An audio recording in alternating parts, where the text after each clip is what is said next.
"12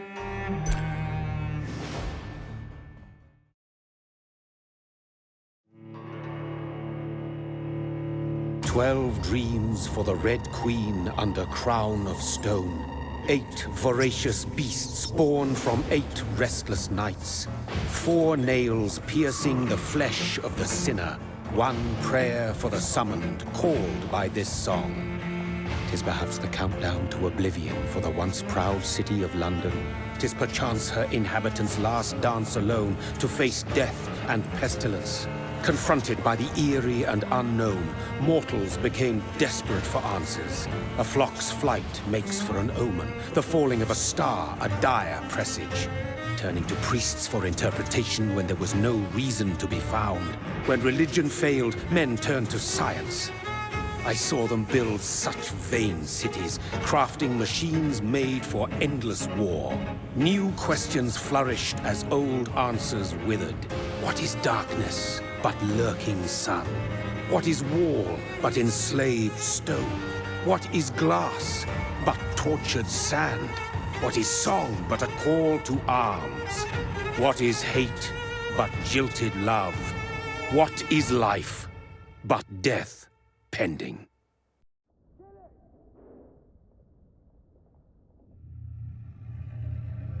Death. Since the apple was plucked from the sacred tree, mortality was believed to be God's punishment. A righteous snare to keep mankind from ascending to the stars. They were all so wrong. Death is not a wicked thing, nor some holy retribution. A true punishment would be to never know its sweet kiss.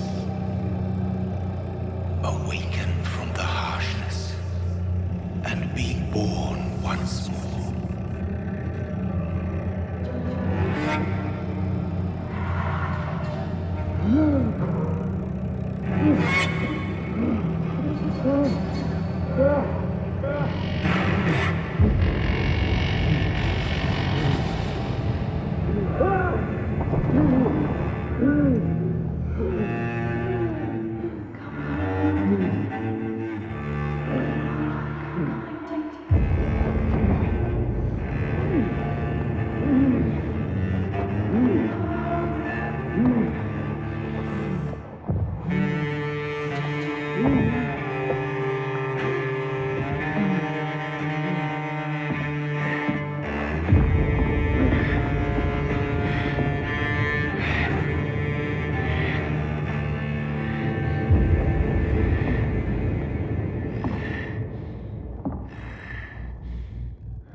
What have you done? Mary! Oh, no. Mary!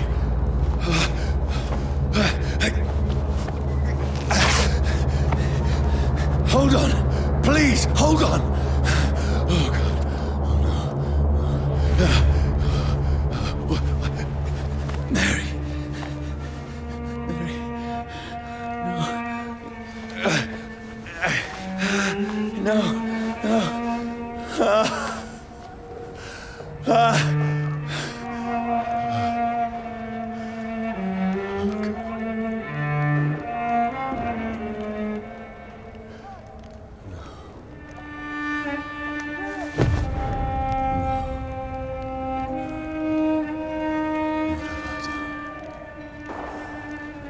This horror.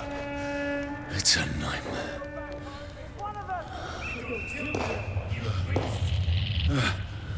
No! Please, a moment, let me explain!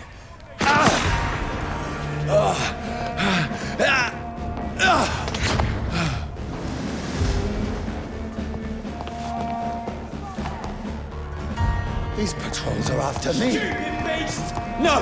No! Don't shoot! This is a nightmare. I need to get out of here. This can't be happening. Over there! There's one of them! No! Please! Stop! I mean you no harm. What's going on? Oh, Mary. What have I done? What's all this about? Has it fled? Now, I can defend myself.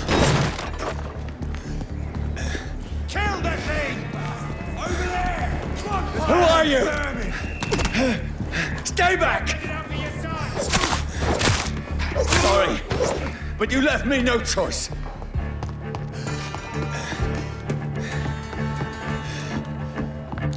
Who are you? Stupid beast! I'll take its head! Sorry.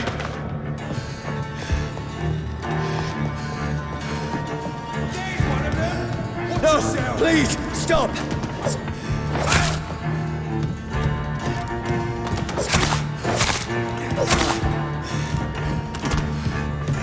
Who are you? Christ!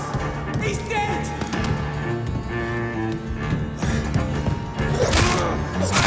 What do you want?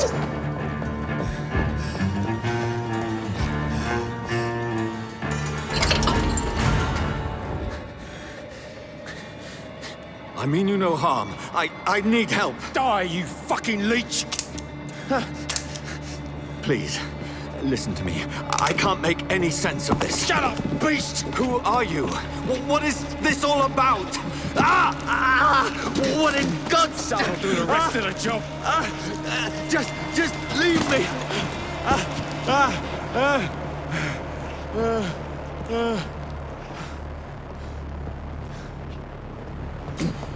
The sun. It feels like it's burning me to the bone. I need to find somewhere to hide. Right now! There's one of them! Let me go!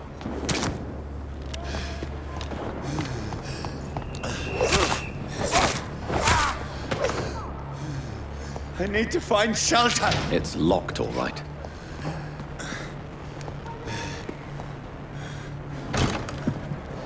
Is anybody there? What is this place?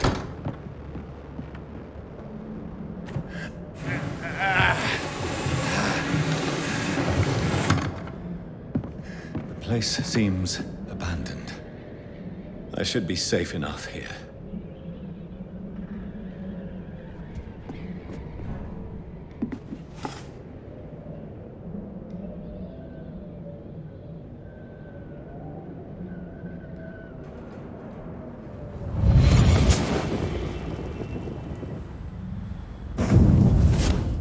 Brother, what have you done? Mary! Mary! Mary, I'm sorry. Whoever did this to us, I will find them.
This one's dressed up fancy.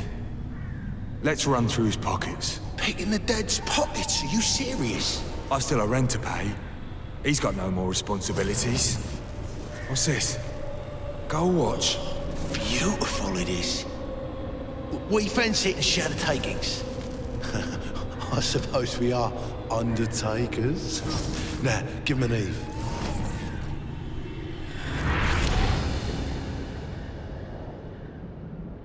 That's impossible.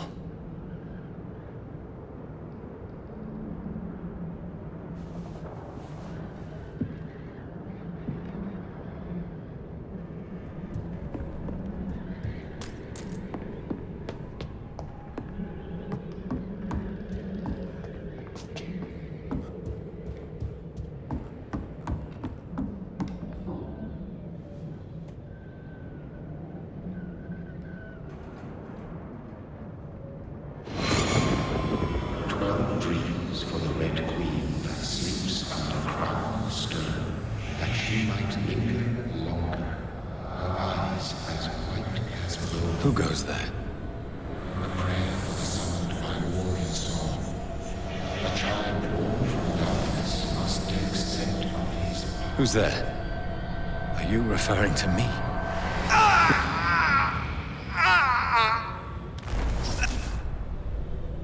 No! No! I still have so much to accomplish.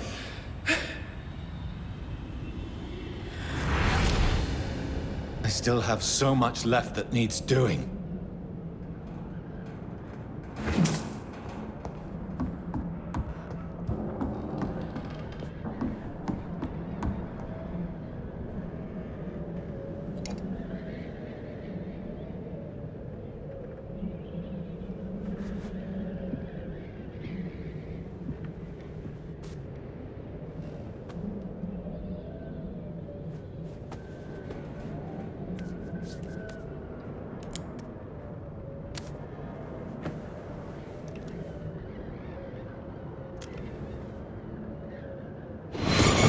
Johnny, this one's lost. We need to leave.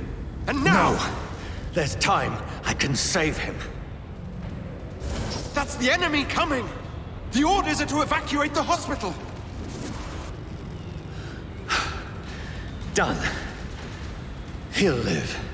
And now what? We fight. Killing is a hell of a lot easier than healing.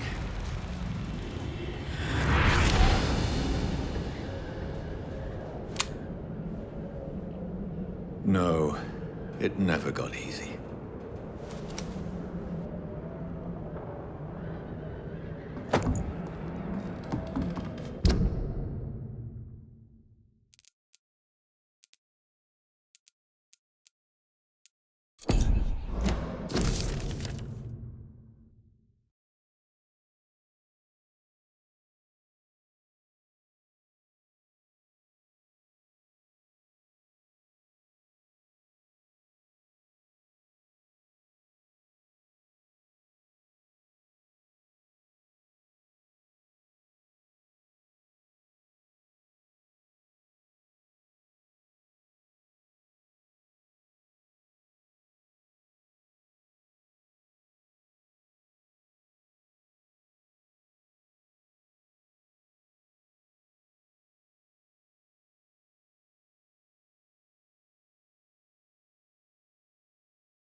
This makes no sense. None of it. No sense at all.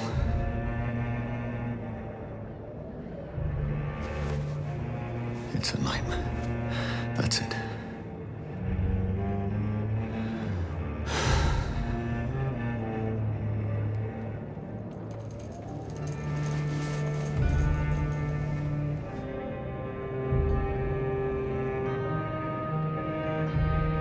So be it.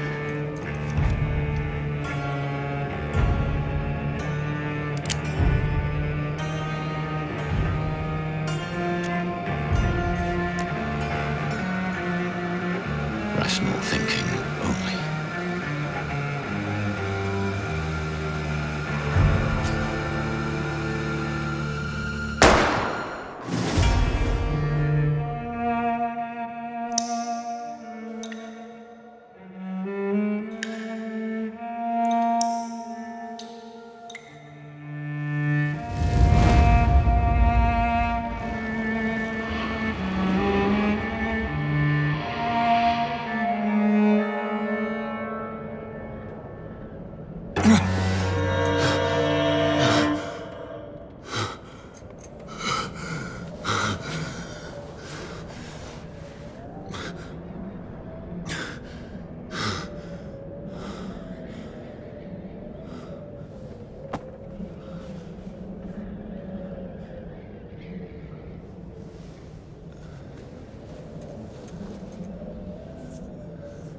This is absolute madness. I've lost touch with the real. Madness it is, as mad as the moon, who tames blinding sunlight into a glowing reflection.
Voice in my head.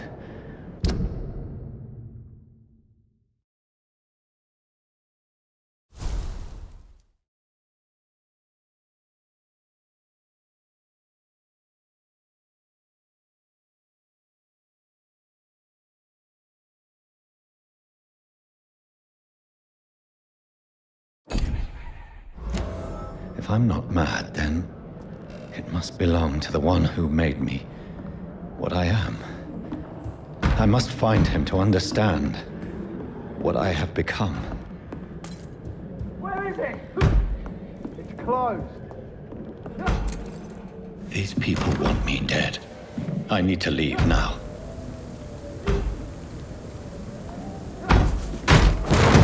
Here's the leech. Here!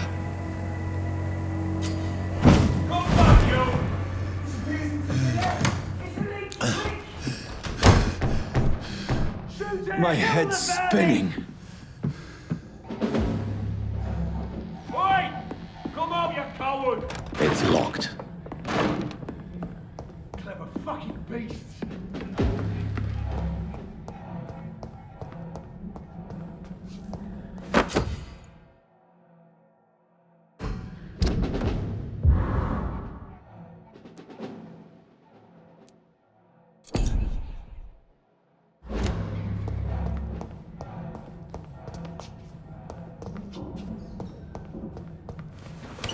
I'm still in Southwark. I must reach the West End. Go back home. Over there! There's one of them vermin! Die, vermin! in!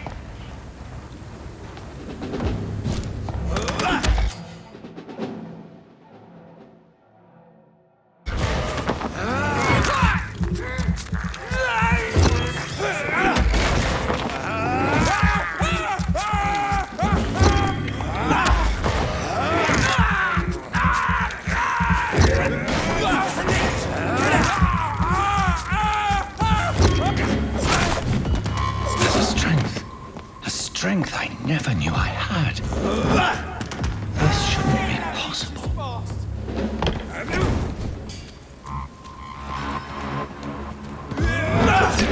Every sinew, every fiber of my being is afire.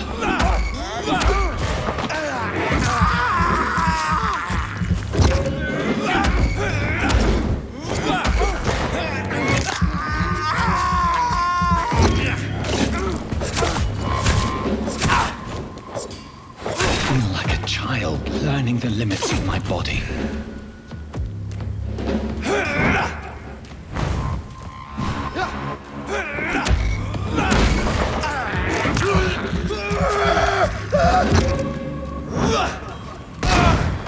Back in the fight!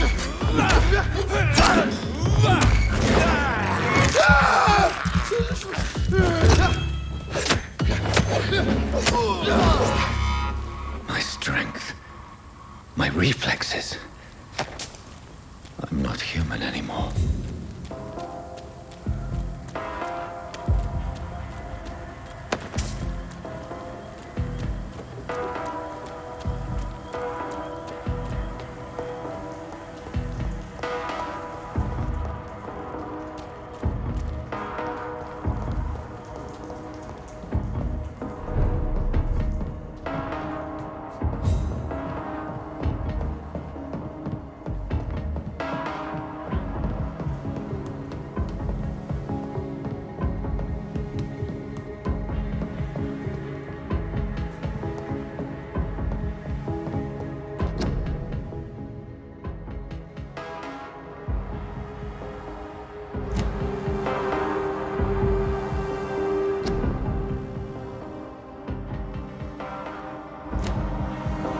My poor sister. If only I had controlled my need for blood. Mary, someone will pay for what happened to you. For what happened to us. This is despicable.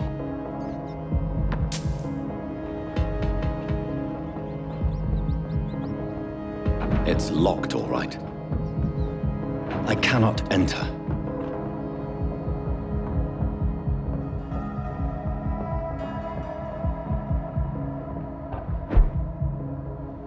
The dizziness from the jump. I can now control it.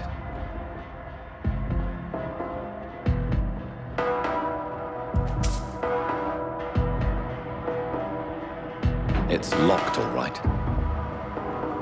I cannot enter.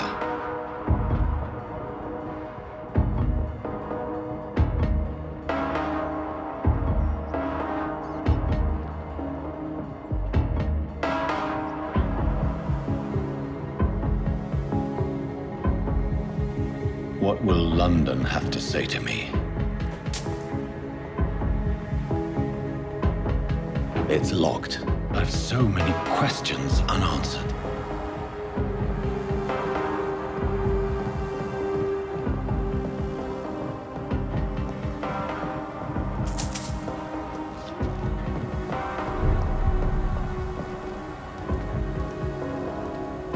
Another corpse. Have the very streets of London become a mausoleum?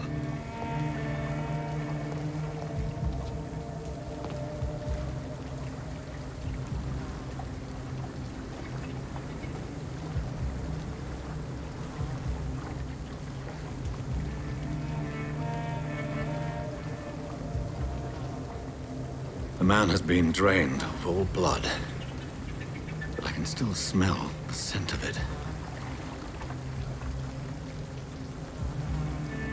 I follow the scent's trail. Perhaps it will lead me to my assailant. Fresh blood. The smell is so strong.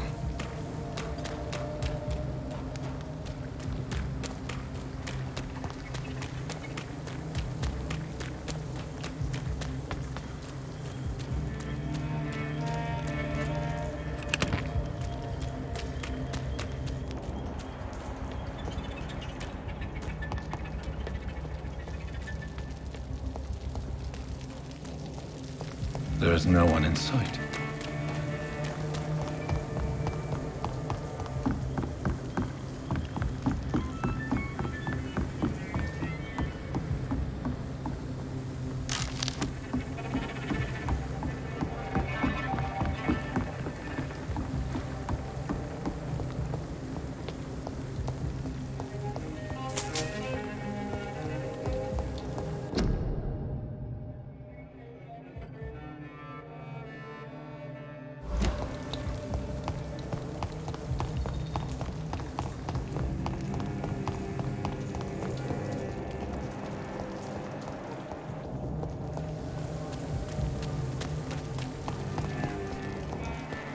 Where has everyone gone?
That's strange.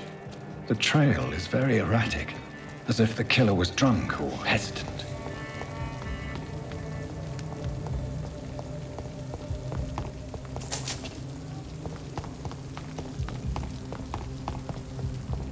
At last, a little life. Me a laugh. Good evening, sir. I wondered if I could ask for your help. Wow, you look like you need a drink. Yes. I apologize for my outfit. It's been a long night. Been there, seen that. Don't worry, things can only get worse. Has anybody entered the bar recently? Can't say. Sorry. I spent the night making love to that gorgeous bottle, see? This is important, sir. Are you sure no one has come in here in the last few hours? I don't know and I don't care. This is a free country. People still have the right to come and go, don't they? What's going on around here? It's like everybody is hiding. You must be new here. Have you not heard about the murders? Everybody fears the return of the sewer dog. Who is this sewer dog? It's the local bogeyman. Convenient answer for every crime that happened for decades. You murdered someone, blame the sewer dog, eh? You make it sound like it's a fairy tale. People will always believe in monsters. It's easier than accepting their own darkness. We can all be monsters. I'll leave you to your bottle then. I hope I live long enough to see that. My God, sir, you look like Jonah's whale just spat you out of hell. Can I get you a drink? No, thank you. I'm not thirsty. Well, grab a chair and get some rest. This is going to be another long night. Why is it going to be a long night? You must be new around here. Don't you know about the murders? Tell me more about these murders. Every morning for the last few weeks, bodies have been found. And those poor sods didn't die of flu. Do the police have any leads on a suspect? Even before the outbreak, coppers never came round here. We're on our own. People die in these parts all the time, and no one cares.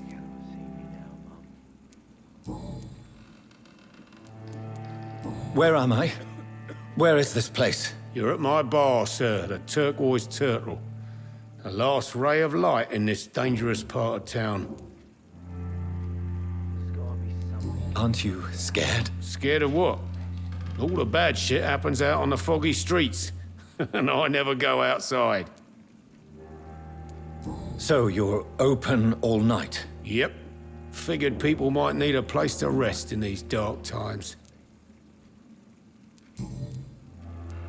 I'm looking for someone who might have passed through here recently. Wondered if you might help. It's been quiet tonight.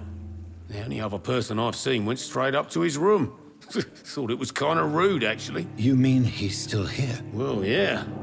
He paid for the entire week. How long has he been here? He rented the room a few days ago and didn't say when he'd leave. Who is this man? What does he look like? Well, like a gentleman, I guess. Well-dressed, quite polite. A professor or something fancy like that. Always writing, reading notes. I need to meet this man. I have questions. Just climb the stairs and knock on the first door. I heard him open his window, so I guess he's still awake. And, Yes? no funny business. You hear me? This is a respectable establishment.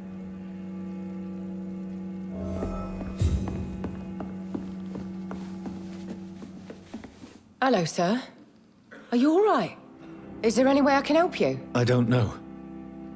Maybe you could just talk to me. Maybe you prefer to speak with Tom, then. He's more agreeable talking to strangers. What's going on around here? Where is everyone? Too many dead, sir. First the epidemic, and now all these terrible murders. The murders. What can you say about them? Bodies found in the streets every morning. Drained of blood. It's just horrible. Some say the sewer dog is back. The sewer dog? What's that? No one knows. People have always disappeared around these parts. The ancients say It's the sewer dog coming out to feed. But now he's killing in the streets. What have you heard about the epidemic? There's a Spanish flu. Yeah, killed so many last summer. Thought we'd seen the last of it. Dozens dying every week. Are the authorities doing anything? Nothing. There are so many quarantine zones in London now.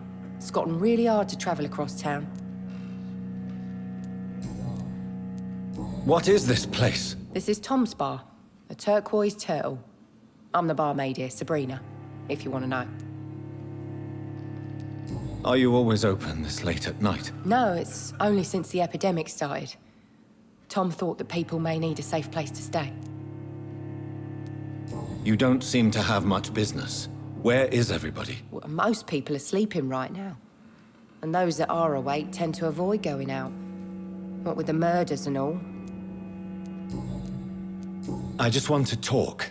I didn't mean to scare you. I'm not afraid, sir. It's just I've other customers to take care of. I only see one customer. Oh. Well, yeah, of course. I mean, I best check on them. I'll leave then. Thank you.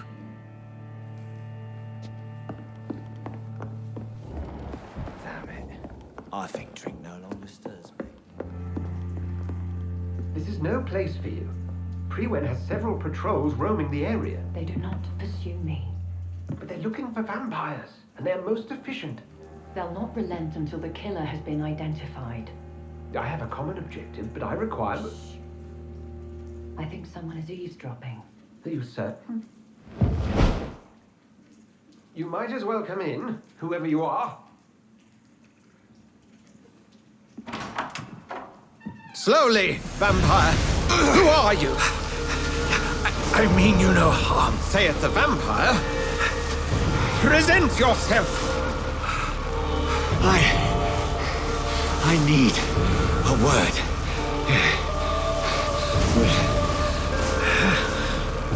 Anyone.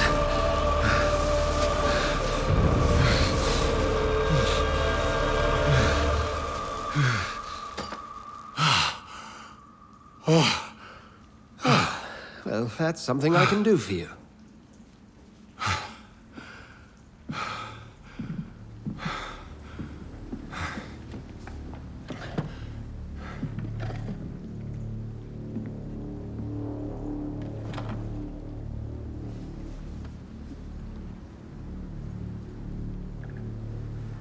And who might you be?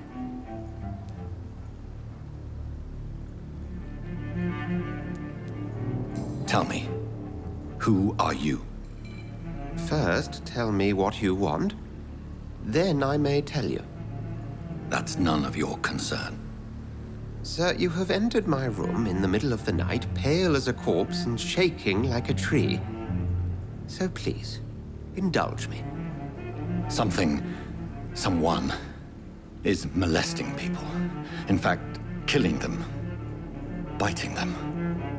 The calling card of a vampire. Like you.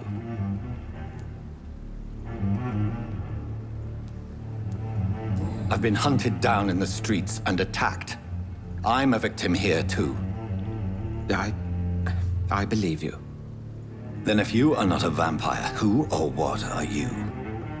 Dr. Edgar Swansea of the Brotherhood of St. Paul. I'm performing an independent investigation here in an attempt to understand precisely what is going on.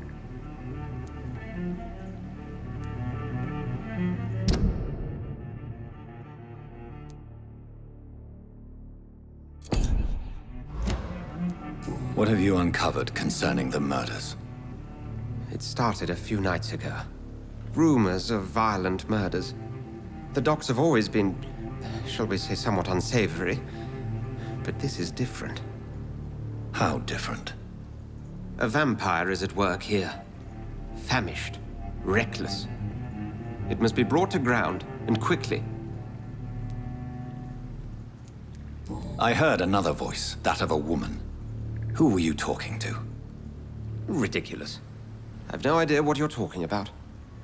Something tells me not to trust you. Then the feeling is mutual. And what exactly is this brotherhood? Sir, if the name is not familiar to you, then we shall discuss it another time. Then help me find the culprit. I may. If you'll first tell me why you opened this door. I followed a trail. The scent of blood from a recent victim. It led me here. You thought I was your aggressor. That explains a great deal. We're both chasing the same shadow. Perhaps. This is all new to me. I'm not even certain what I'm looking for. You should let me handle this affair. You've no idea what you're up against. No. I will find the monster. He is mine. How will you do any better than I? But then let me ask you this. What are your intentions if you find the killer? I will at last have the answers to my questions. Then I can only wish you good hunting. And pray we shall meet again.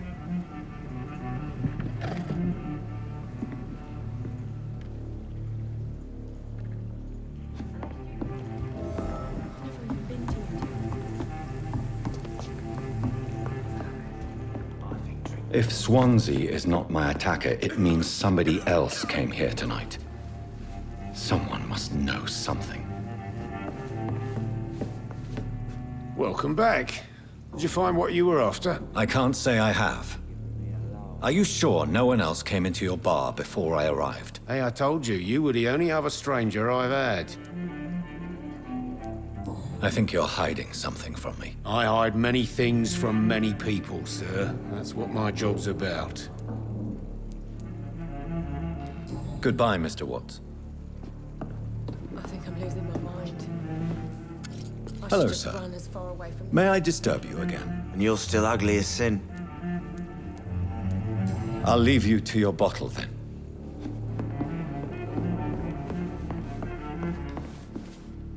Evening, sir.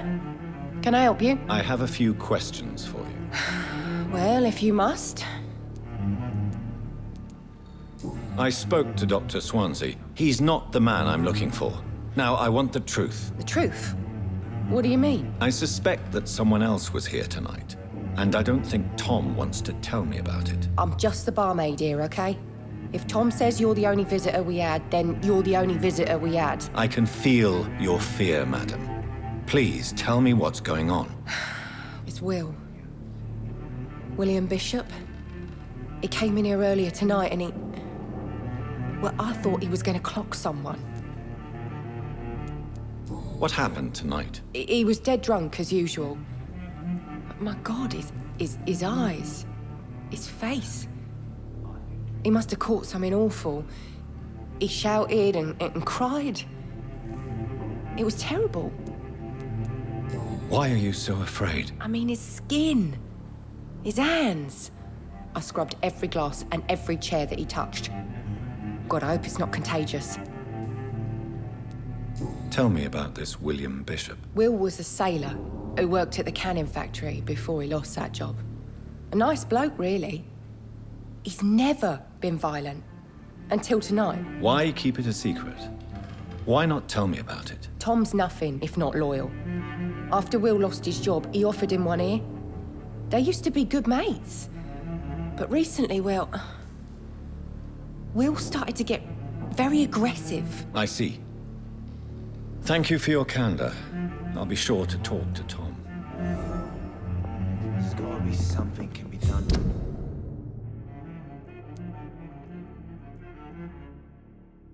Get out of this bullshit mess. No? You again. What can I do for you?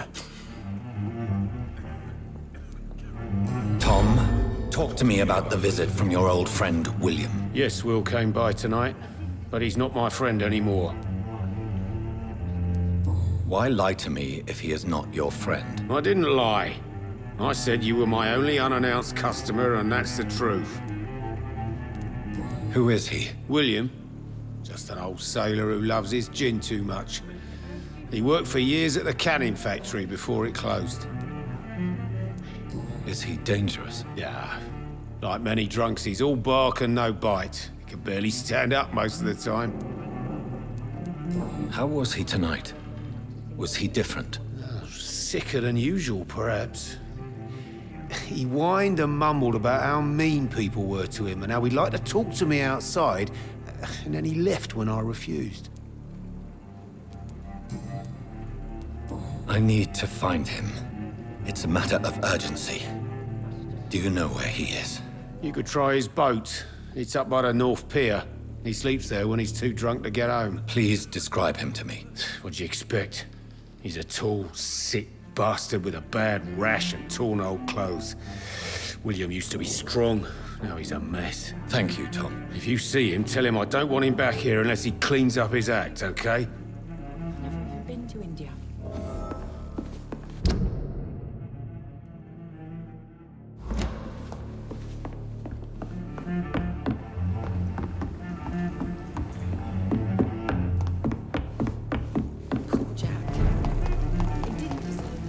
I will get to the bottom of this intrigue. What's been done to me, to this city.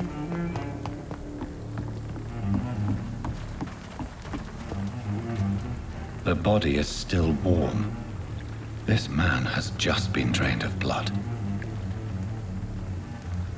This man was armed. He tried to defend himself. This corpse has been dried of its blood, just like the previous victim. What's this? Some sort of note.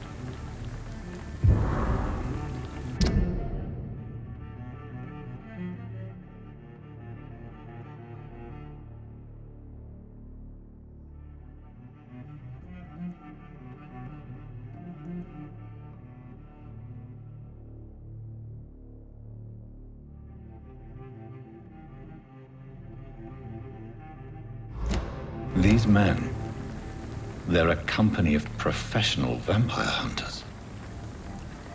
Blood and empty gin bottles. This Bishop fellow is something of a heavy drinker. There are blood splats on the other side of the canal. I must reach that barge.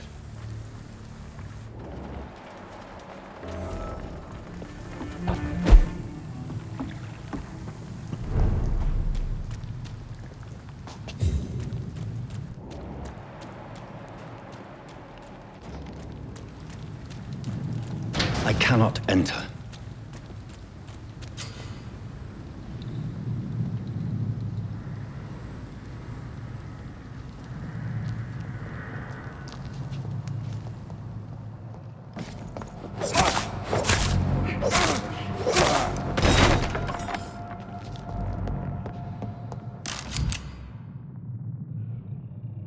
Ammunition crate.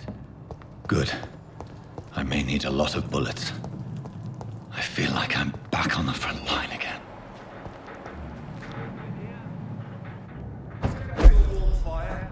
Shut that foolish mouth of yours.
Its head! Bloody monster!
Stop! Right now!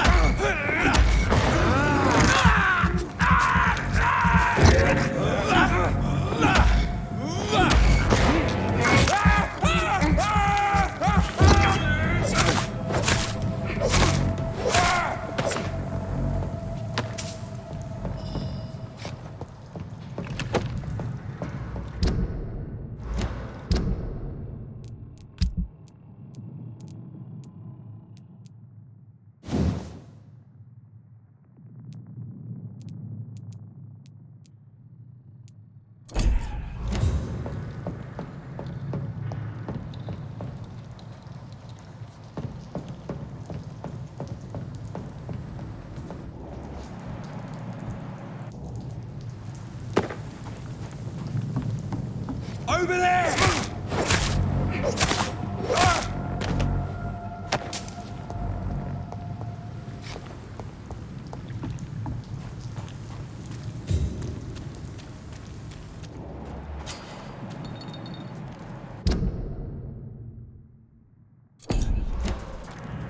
It's locked, all right.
Fresh blood. The whole building reeks of it. The scent is so strong it makes me dizzy. I'll not betray your trust.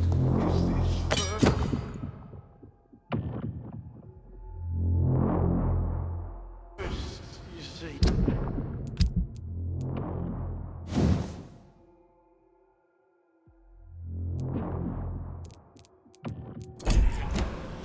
I need a drink. I'm so thirsty. Stay with me, William. It's locked. We shall overcome this. We've done it before. This place reeks of bloodshed. Anything to quench my thirst. I must have more. Oh, dear God. Not again. William, please stop. Just a sip, I promise. You are my dearest friend. You're my last and dearest friend.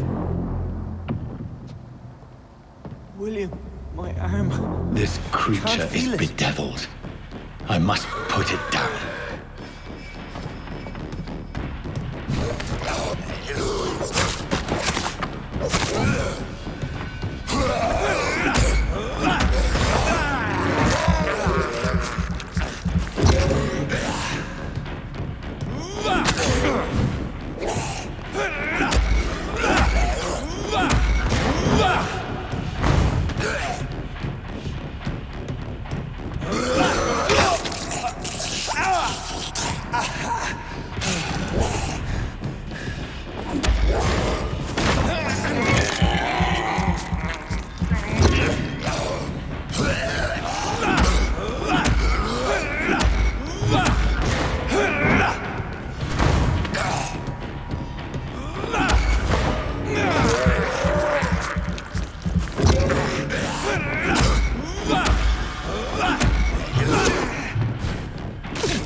I cannot enter.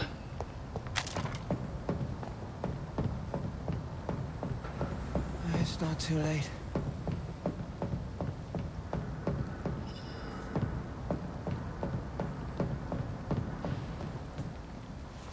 William was an honorable man. I could have saved him. Mr. Hampton, are you in there? I knew him well, another lost soul, a kindred spirit. Sir, listen to the sound of my voice. I'm a doctor. You're suffering from shock. I must return to my flock. They'll stray without me.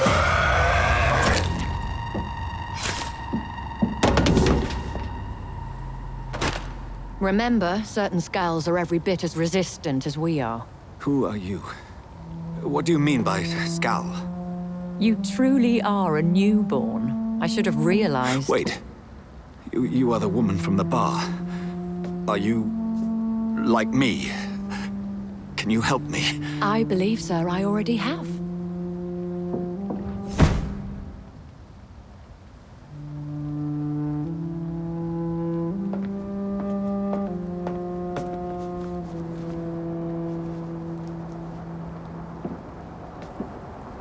By George and the Saints, you've solved the mystery of these terrible murders. Patience, good fellows, I've come to offer help. Just give me a moment to secure my boat.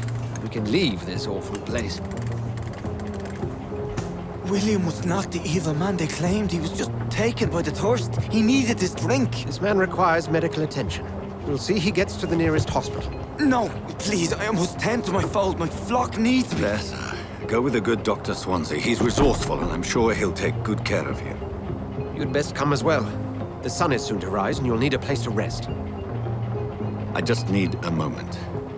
If I can learn something about what has happened to William, I'll be a step closer to understanding what happened to me.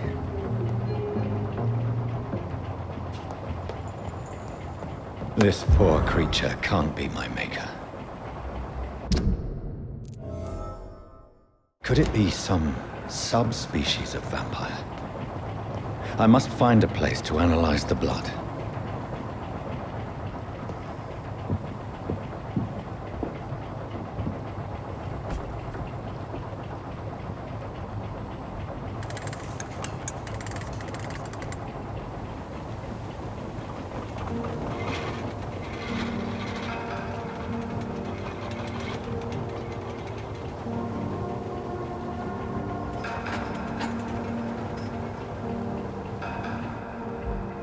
Where are we headed?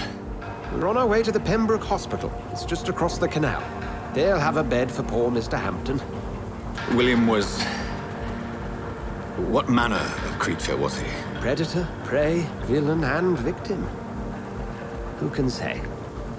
The important thing is that he's been stopped. Duly noted. And the woman? What... who is she? What woman? Oh, don't play me for a fool. You used me to locate that skal. You must know who she is. And I thought you a gentleman. You shouldn't talk about a lady behind her back, but I will tell you she values her privacy. Were London as peaceful as she appears from the middle of the canal? If only that were the reality of the situation. To be honest, I've always tried to avoid this part of town. Pembroke Hospital is the last bastion between the rest of London and the epidemic. The flu has decimated the East End and the war still rages. Welcome to the front lines of a plague. This is where you work, Dr. Swansea? I am the administrator of Pembroke Hospital.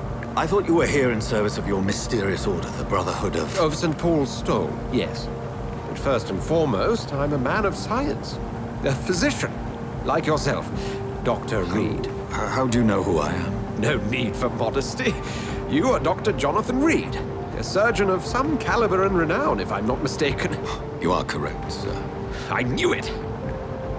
I had my suspicions. But when you took the blood sample from the corpse of poor William, I was certain. Dr. Reid. Marvelous.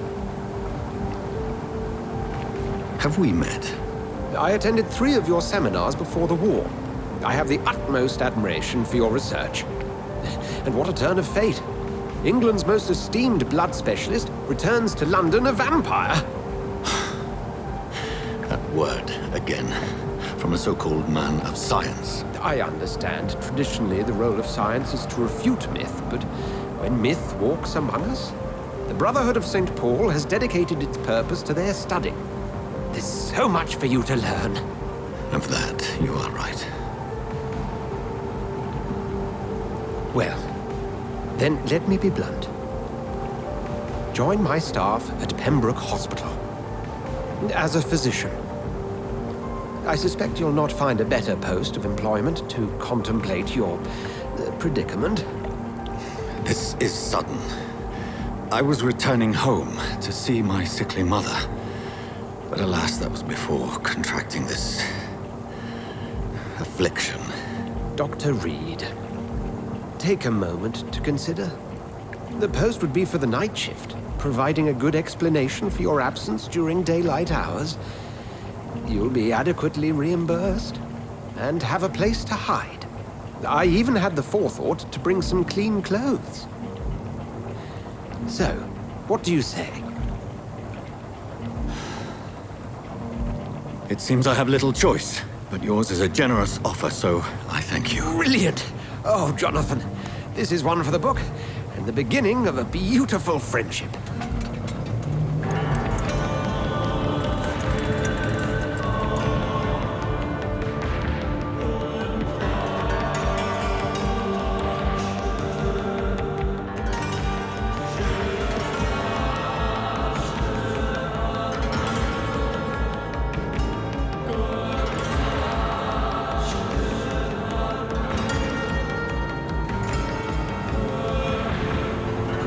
Dr. Swansea, thank goodness. I was beginning to be concerned. Worry no more, Nurse Crane, for I bring good news. Oh, Doctor, what a night. We lost 2 more patients. Nurse Skals said she couldn't take it anymore and resigned. Yes, well, I'll make a new rota in the morning. In the meantime, find a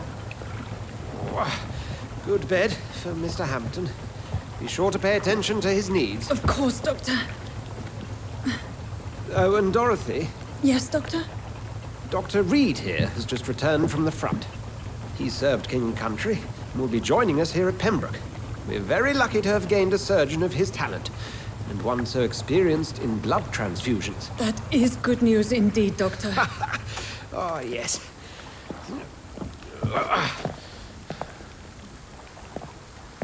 Here at Pembroke, it's not what we have, but what we haven't. It's only thanks to Nurse Crane and the staff that our ship doesn't sink. If you have any questions, just ask her. Duly noted. Thank you. Your assistance is required, Dr. Swansea, immediately. Welcome aboard, Jonathan. We'll catch up after my rounds. Coming, Nurse Crane.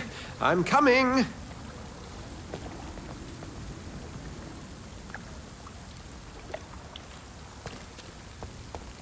It's locked.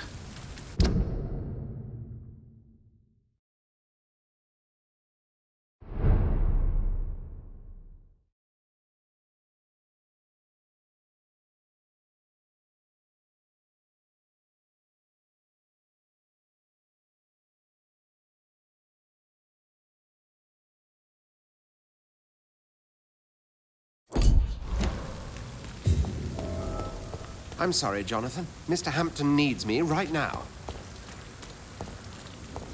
Come on, you bastard! You can do better than that! Nah!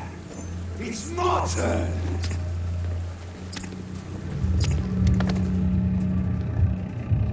Rotten or pristine, each heart contains the secret of life.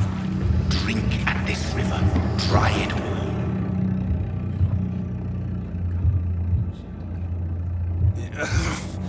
Oh, come on, you bastard!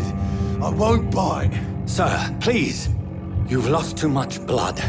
Calm yourself. You think I didn't notice? Stop your staring and get me to an hospital, you arse! Insulting a good Samaritan. Not exactly the way to get rescued. All right, sorry. I am in pain here. My guts are spilling out onto the street and you're yabbering on. Yes. That's a very nasty wound you've got there. Take my word, I am a doctor. Dr. Jonathan Reid. Name's Clay Cox. I'd appreciate you helping me to a better place, Doc. Follow me, Mr. Cox. Let me assist you to that better place.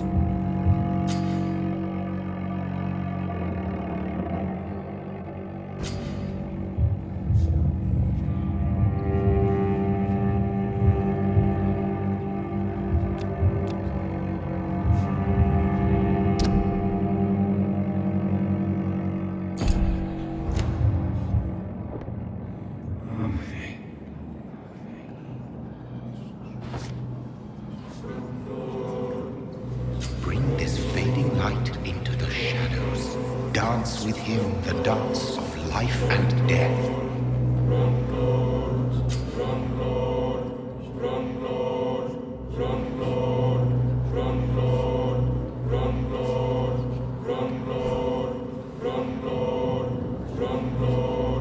No more. Not tonight. Not like this. I will not take another life.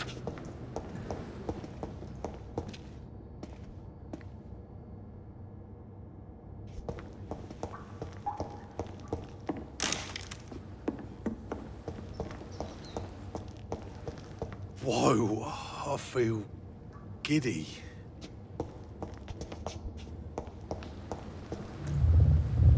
It is wise for the huntsman to sometimes let his prey go, but no famished hunter can run for long.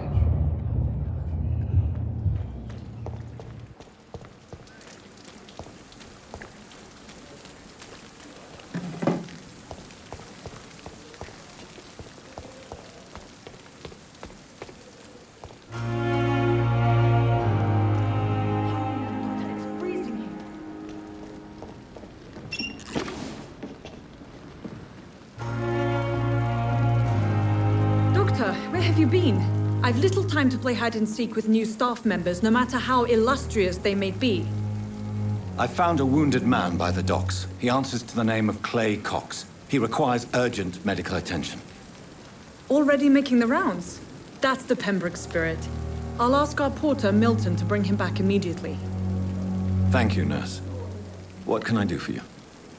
Dr. Swansea insisted we provide you a quiet office. You'll find it on the second floor with your name on the door. Thank you. Nurse Crane, isn't it? Yes, Dorothy Crane. Welcome to Pembroke Hospital, Dr. Reid. Your office has been prepared.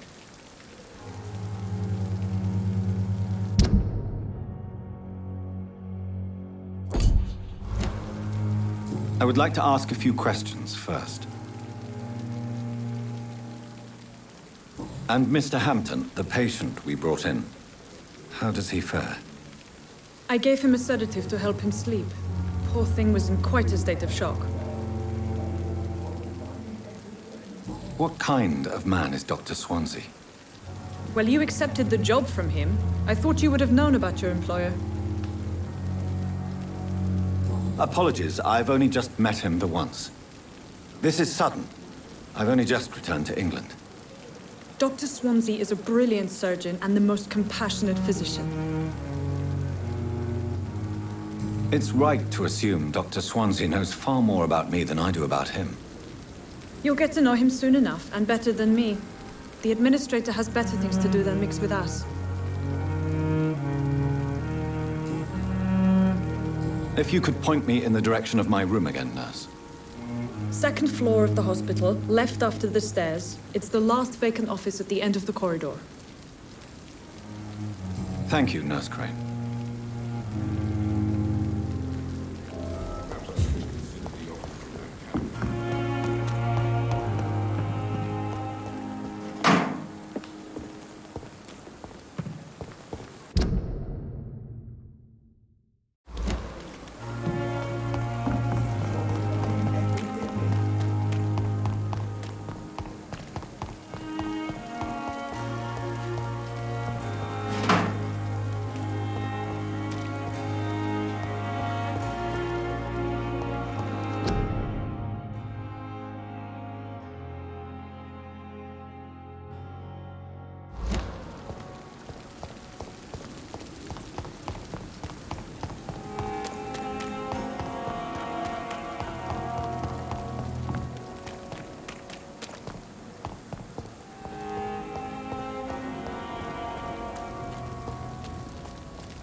Skal voices in the garden.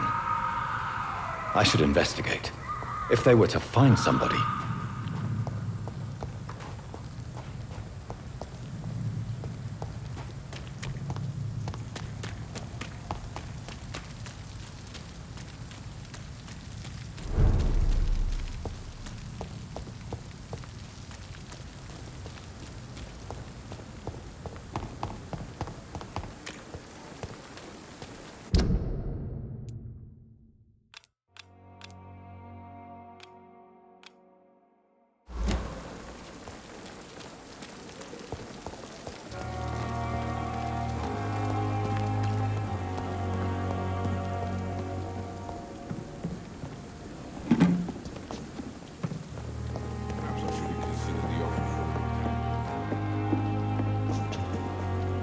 Good evening, nurse.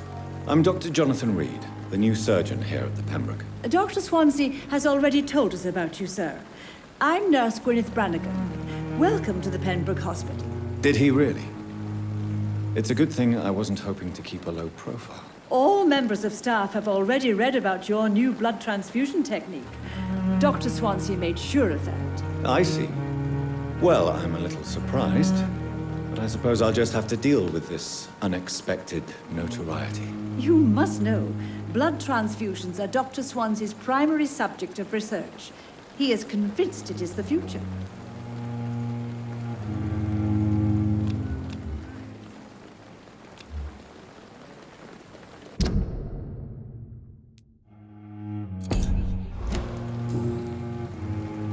How are things here? Not good, to say the least.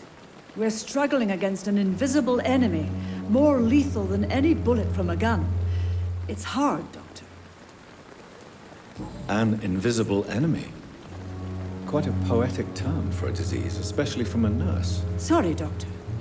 These last few weeks have been exhausting. We could all do with a good night's sleep. Do you think this hospital can survive the epidemic? We are all volunteers here, and we're trying to hold fast, but how do we beat an invisible killer? Some nurses have already resigned. I'm not familiar with all the staff yet. Perhaps you could help me. Brilliant professionals, most of them. Dr. Swansea has a gift for recruiting talent. Most of them. Is there a problem I should know about, nurse? It would be inappropriate for me to speak ill of a colleague. Is there anyone that stands out? Well, I have never met someone as dedicated as Dr. Tippett. He should be a standard for us all here. If only he were younger. Why should his age be a problem? I guess it's fair to say he's always pushing himself to the limits. He just doesn't know when to stop and get some rest.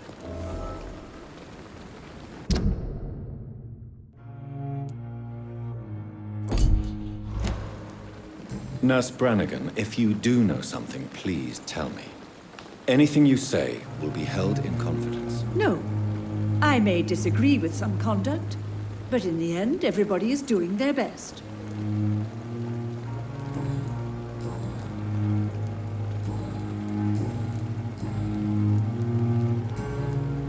Goodbye, nurse. Call me if you need assistance.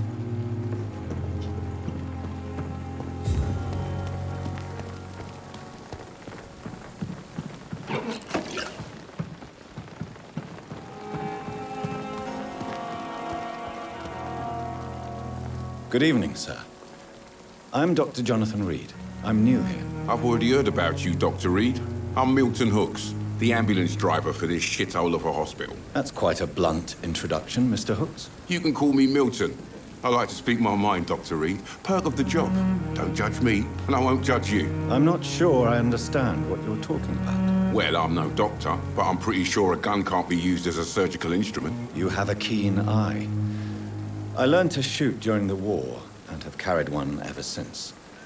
Old habits die hard. No need to explain, Dr. Reid. And if you ever need a better gun, remember, I may have something for you.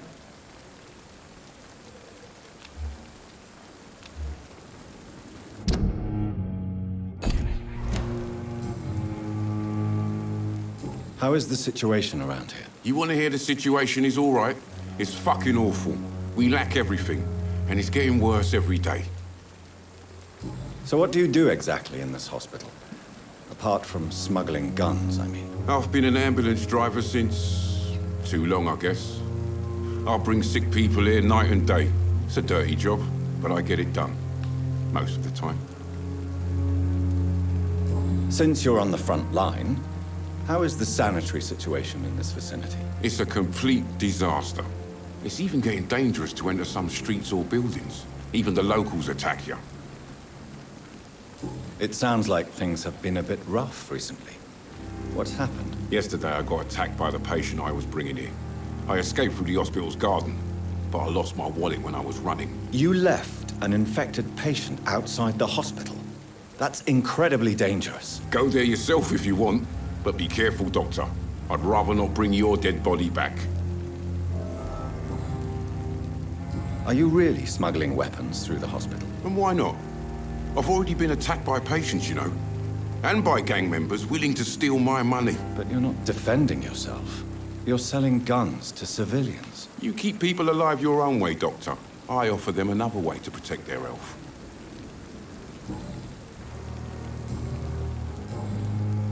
I'd like to see your goods. Wise choice, Dr. Reid. A reliable gun is what everybody needs these days.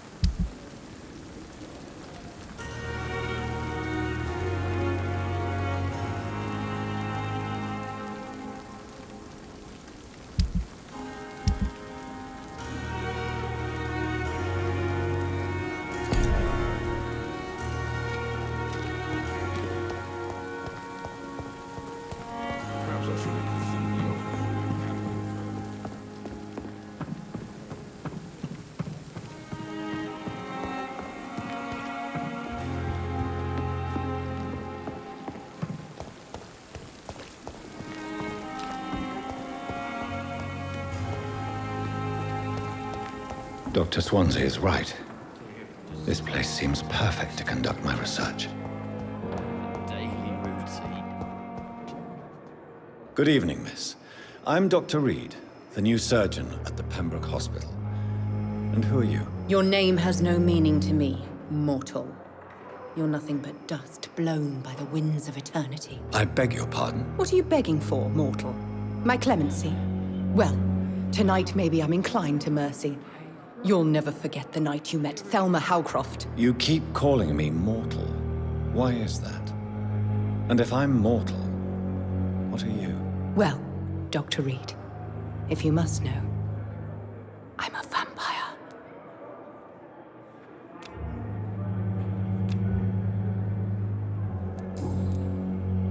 And why do you believe you're a vampire? I don't need to believe anything. It is what I am. It is what I feel within this hollow shell of flesh. Please, describe to me how you feel. What is it like to be a vampire? I can hear my body crumble from the inside as my flesh cracks and fades. I sense the last pulse of pustulant blood within my drying veins. I need new blood. I see. Have you ever heard of Cotard syndrome, Miss Howcroft? Never. It's a mental illness discovered by a French neurologist named Jules Cotard. The affected patients are delusional. They believe that they are putrefying, that they are dead, a ghost or a ghoul, or in your case, a vampire. Delusional, you say?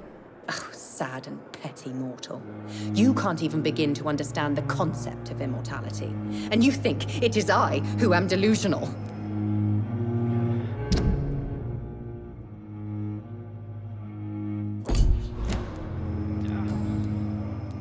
I'm assuming you must be a patient here. Am I right, Miss Howcroft? It's only a cover. To hide from my enemies. I can leave whenever I want. As a woman, a spirit, fog, or bat. Who are these enemies you mentioned? Can you describe them? I cannot say for sure. But I sense their eyes on me from nearby. I feel them watching me every time I visit the garden near the morgue. The staff here are not your enemy.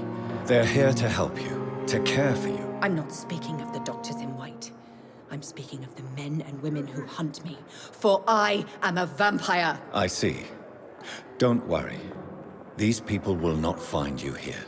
I'll personally make sure they leave you alone. Thank you, mortal. But do not interfere with them, for you are no match for those that hunt me.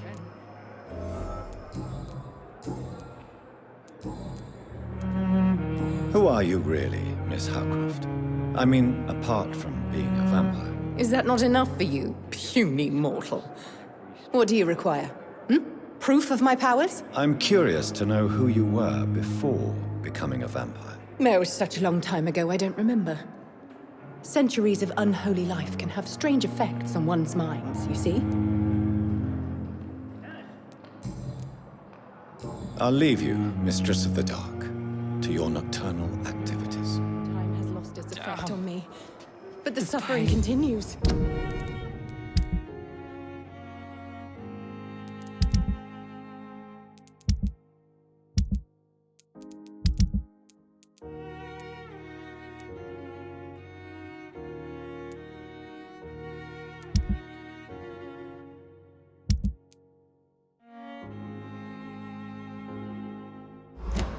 Here again.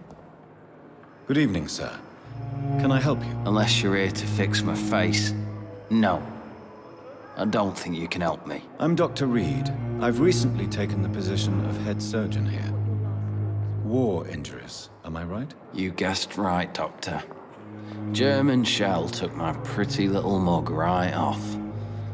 But they still call me Thomas Elwood.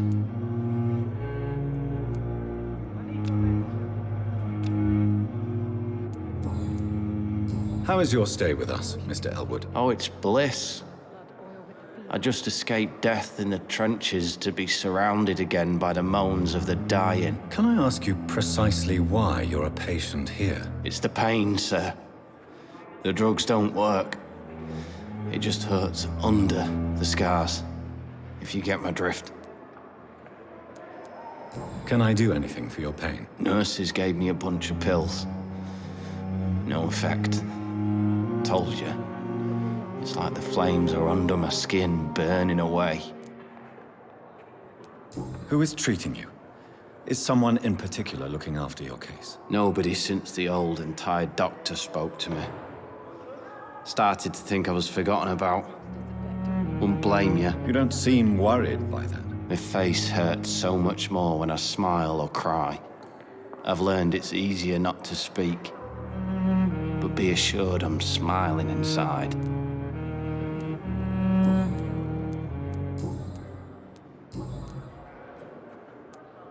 Where were you stationed, sir?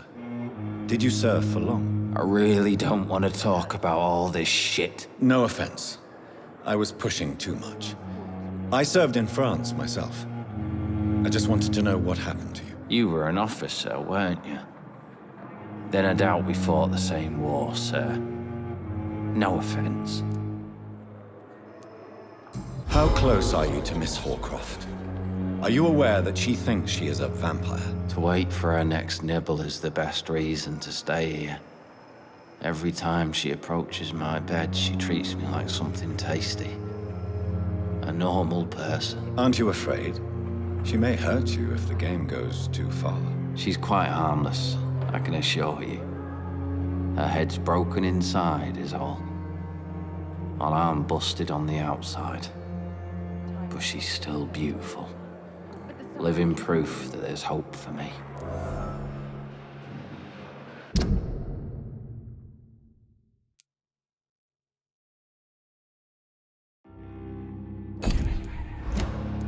So do you let her bite you? You know that's not sanitary. And why not? She's only supping a few drops of my blood. And the pain, it's real for once. She could decide to bite less willing patients. Then it's another good reason for me to stay here, Doctor. You do realize she's mentally disturbed. It's called the Cotard syndrome. She truly believes she's a vampire. In her madness, she never refers to my scars.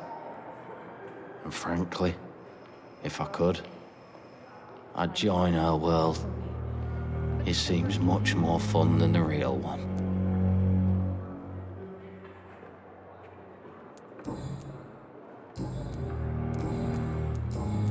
Goodbye for now, Mr. Elwood.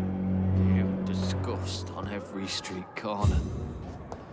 I wish I could be sick again. My blood boil with the fever. It's locked, all right.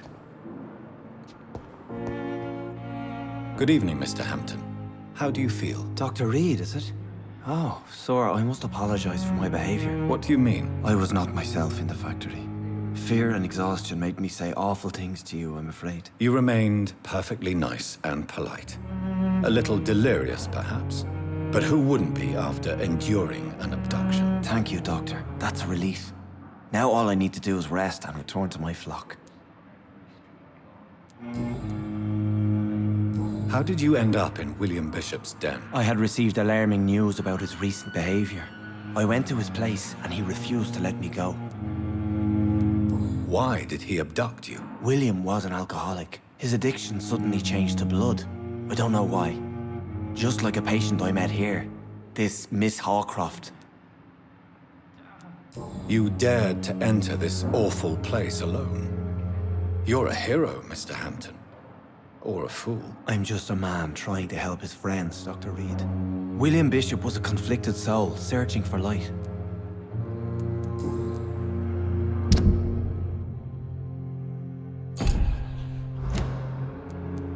Do you know Tom Watts, the bartender from the Turtle? I met him before I found you in the canning factory. Tom? Yes, of course. Always the helping hand, good old Tom. Without men like him, corruption and despair would have wiped out the East End long ago. People are still in despair. How could it be otherwise? The authorities have left us all to rot in this contagious nightmare. No drugs, no advice, nothing. It's a damn shame. Who should I avoid in this part of town, then? Any particularly evil figures? Not really. Most men and women are just doing their best. And it's not my habit to speak ill of people I know, Doctor. What is the general situation in the East End docks? The situation has always been tough, with a lot of tensions between the gangs and the dockers' trade union. The Wet Boot boys are very nervous since they lost their leader. Who leads the gang now? Since Clay Cox went missing, it's his wife Edwina who runs the show, with the assistance of her minion, Booth Digby. Has the gang been threatening you? Ah, no. I've had this nickname for so long, you know, the sad saint of the East End. No one dares to bug a saint, not even criminals.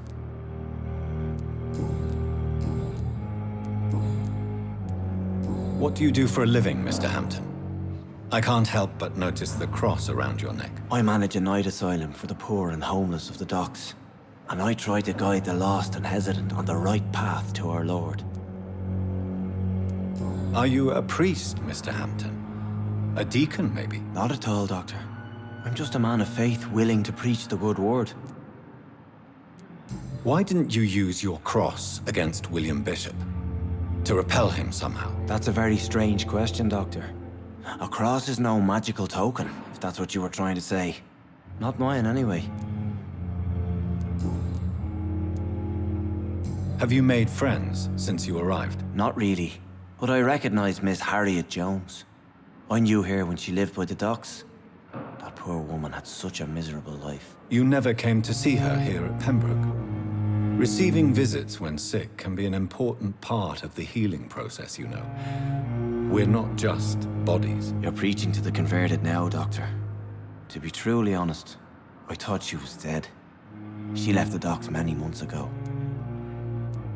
How do you feel, Mr. Hampton? Medically speaking, I mean. I feel exhausted.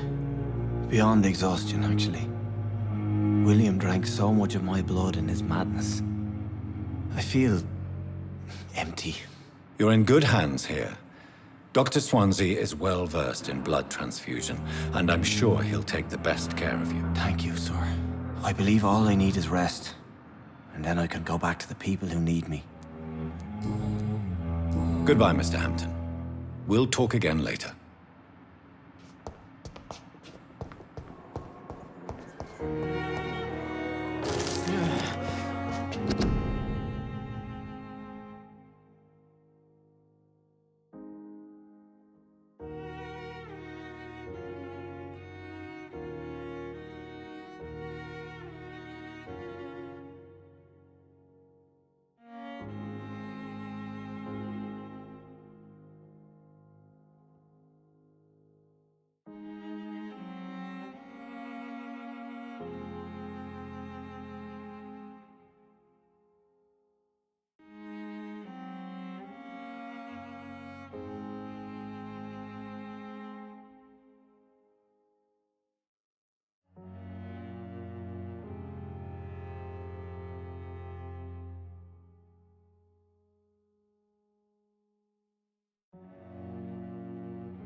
The giant morgue disguised as a hospital. It's here again. Good evening, nurse. Good evening, Doctor. I don't think we've been introduced yet. My name is Pippa Hawkins. And I'm Dr. Jonathan Reid. Dr. Swansea has recently offered me a position in this hospital. Well, it's a euphemism that your help will be appreciated, Doctor.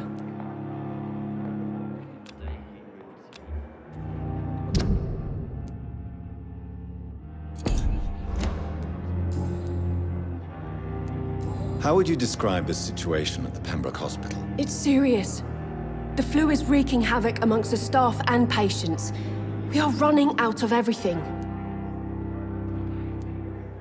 You must get a hold of yourself, nurse. Sorry, I'm exhausted. No one has any idea when this epidemic will be over. Nurse Hawkins, the Spanish flu won't last forever. Even the Black Plague didn't kill everyone. I wish I could believe you. But what if this epidemic was worse? What if in the end, nobody was spared? How long have you been a nurse? Well, long enough to see that the epidemic is winning. And no matter how qualified you are, don't tell me you'll change that.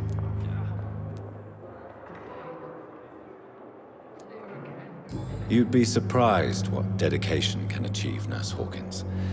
In medicine, sometimes we're just a test result away from a miracle. Sorry, Doctor. I don't want to sound bitter, but I'm just too tired to give a pep talk like Nurse Brannigan. How is the Pembroke staff coping with the epidemic? Well, not well. Milton, the ambulance driver, is even more grumpy than usual, especially concerning doctors. Why is Milton grumpy on a daily basis? Is it just an act? Milton's not the kind of man who's bothered about a bad reputation, whether he deserved it or not.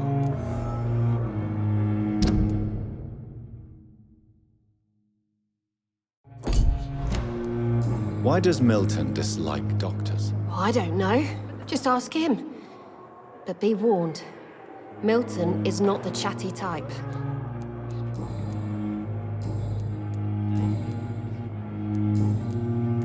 Goodbye, Nurse Hawkins.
It's locked.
Of my own life.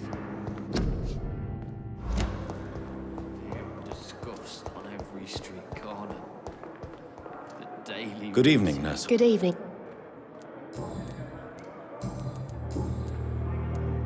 Pepper, are you sure you want to leave this hospital? To become a nurse was a little girl's dream. But in the end, I don't feel that useful.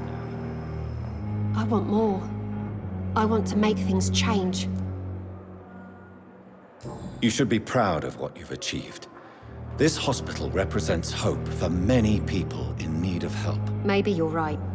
But at the moment, I feel like we're just a cemetery waiting room.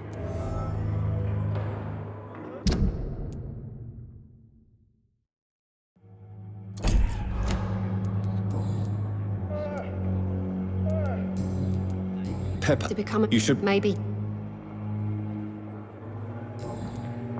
Goodbye, Nurse Hawkins.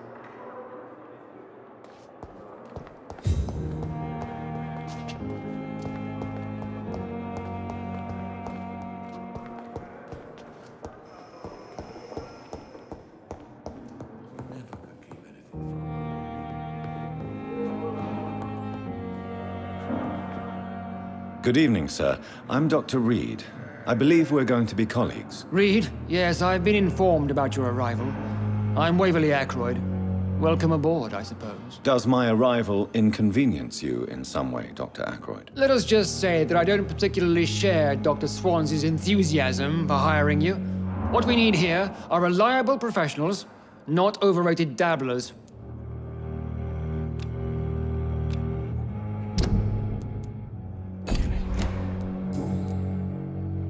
If you have a problem with me, Dr. Ackroyd, please feel free to tell me. Dr. Swansea has imposed your presence on this hospital without asking anyone's advice. The benefit of his position. But I don't agree with it. I know we've never met before, but I believe this hospital could use all the help it can get. You will agree with that, I'm sure. Oh, but I have heard about you, Dr. Reid. Of course, you can't say the same about me, since I have not wasted my time courting the press.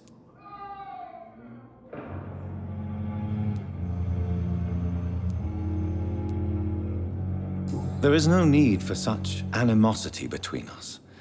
Don't you think the epidemic is already enough to deal with? That is one point we could agree on. And that is precisely why I want to be sure that you will be of help to this hospital, instead of a burden.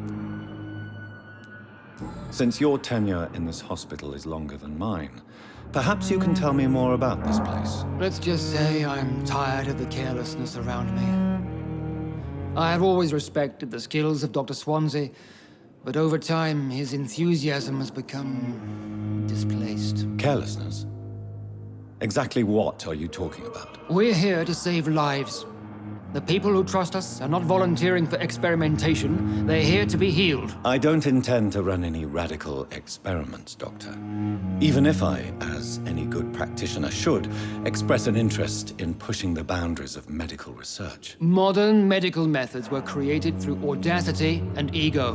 But there are rules in our line of work, and they're here to protect our patients.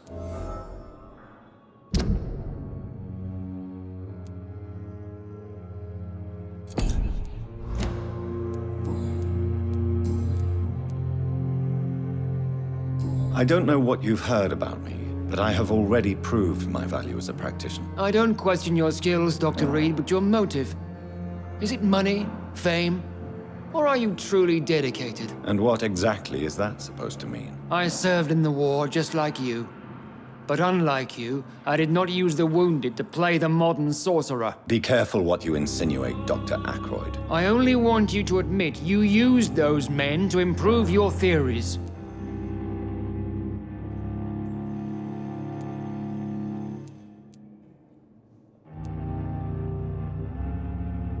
This is ridiculous. My blood transfusion technique saved many lives, and you know it. You see? That is exactly what I hate about people like you. You avoid this kind of accusation instead of facing reality. Be careful. This is... You see? It seems you have bad memories of your military service. I refuse to see this industrial slaughter as scientific progress. War only reveals the worst in men. We can at least agree on something, Dr. Ackroyd.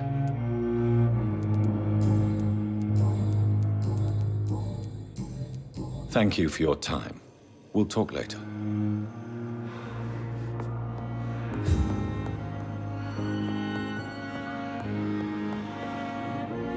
Good evening, Doctor. I believe we're going to be working together. Dr. Reid. Dr. Swansea informed us of your arrival, but I could not dare to believe we'd have such good fortune. Such an honor, sir. Thank you. And you are? I am Thoreau Strickland, Dr. Thoreau Strickland. I'm a great admirer of your work, Dr. Reid.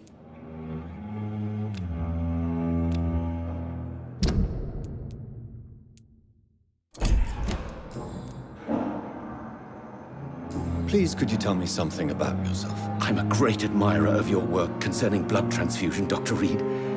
I run my own experiments. I'm convinced it's the future. What made you choose to be a doctor? I'm not ashamed to admit you and your work have inspired me. I am honored to have the opportunity to work by your side.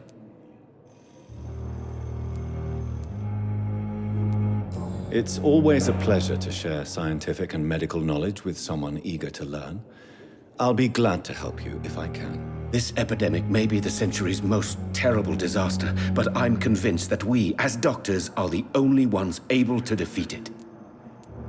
I based my technique on my mentor's research. He helped me perfect my method. What is yours? I'd rather not talk about it. For now, it's just theories and first approach.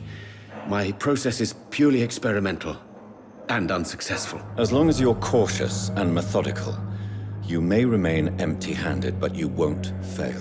You're not the first one to warn me, but I am convinced knowledge is the main weapon against the ravages of this epidemic.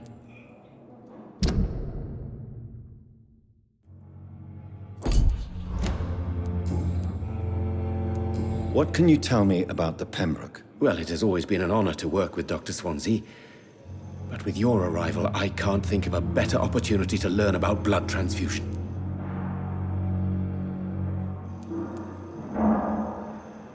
You seem quite optimistic.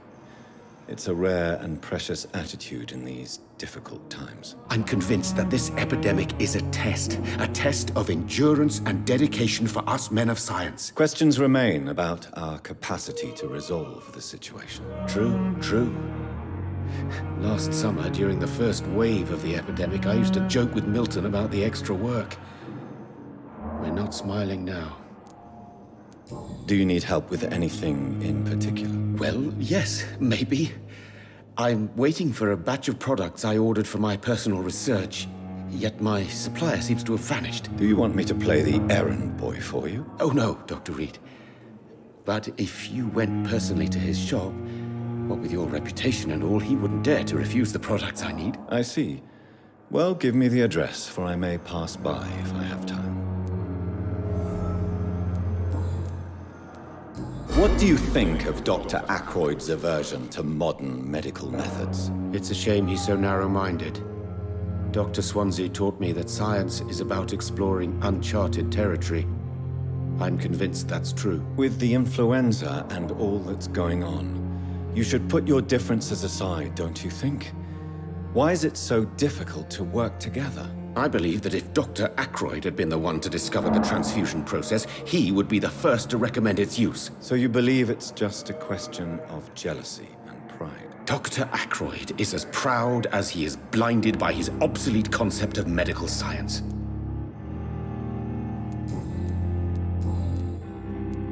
Tell me more about your willingness to experiment with new medical techniques. Harvey Fiddick is a patient suffering from a severe injury that could cripple him if not treated correctly. I'm convinced your blood transfusion technique could help him. What is it you really want? To save him, or to prove your point? Fair question. I want nothing but to save my patient, Dr. Reid. Especially since I know Mr. Fiddick's story. This personal involvement could also appear to be a lack of impartiality. You must know that a good surgeon must remain neutral. I agree. But that does not excuse Dr. Ackroyd's behavior. A man who did not even take time to converse with his patient. Do you think keeping his distance was a mistake? All I know is that I'm taking care of human beings with desires, hopes, and fears. Not some biological machine comprised of blood, bones, and flesh. Tell me Mr. Fiddick's story. Our first diagnosis was compromised because Mr. Fiddick lied to us about the real origin of his injury. He first claimed it was an accident. But why would he hide such crucial information from us? Because he is a proud father, ashamed of putting his children at risk because of his own negligence.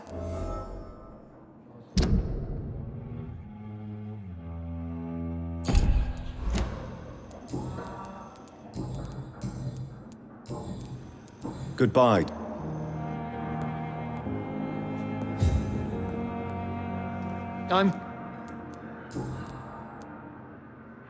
Tell me, Waverly, What do you think of Dr. Strickland's enthusiasm for his experimental research? Strickland is playing with his patients' lives for pride and glory. Now that, sir, is unethical. Are you thinking about something in particular? Harvey Fiddick needs delicate surgery. I believe we should stick to the usual procedure, but my young colleague obviously disagrees. And are you not afraid that your rivalry with Strickland may be blinding you? Rivalry? I guess you could call it that. But I will never be childish enough to let my personal feelings affect my judgment. Why do you wish to lead this surgery? I strongly believe that Mr. Fiddick should not be butchered to test an unproven procedure.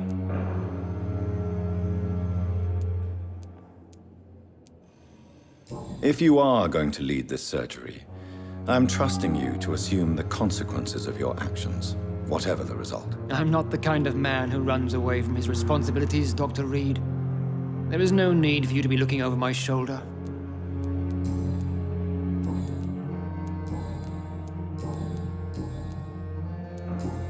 Thank you. As for me, what a blundering idiot. What can I do for you, Doctor? Thank you.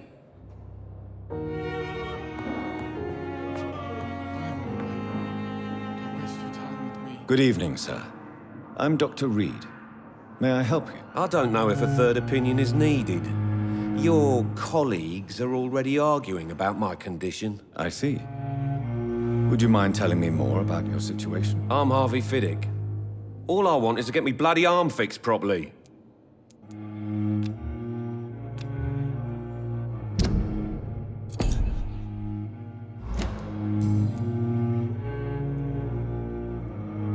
Tell me about yourself, Mr. Fiddick. I'm just a regular guy waiting to get his arm fixed, so I can return to work and to my family. I was more curious about what you were doing before being hospitalized. I'm a carpenter, and a good one too. But that means I need both arms to feed my family, Dr. Reid. Tell me about the doctors who are arguing about your case. Strickland and Aykroyd. They both want the best for me, but there's a lot of pride there. Doctors are no different from carpenters, it seems. What do you mean? I often had professional arguments with rivals on a building site. Difference is I disagreed about wooden nails, not flesh and bones. Are you satisfied with your treatment here? Well, it's clear that I've chosen a bad time to be injured. Forgive my bluntness, but you seem overwhelmed by cases of the flu. I won't lie to you about it.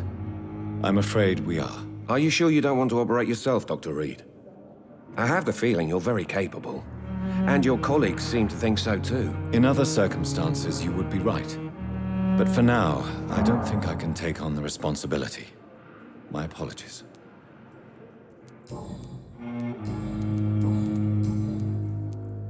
Tell me about your injury, Harvey. Why do you feel so guilty about it? My wife died because of me. And now I may lose everything because I've been careless enough to hurt myself. What an arsehole.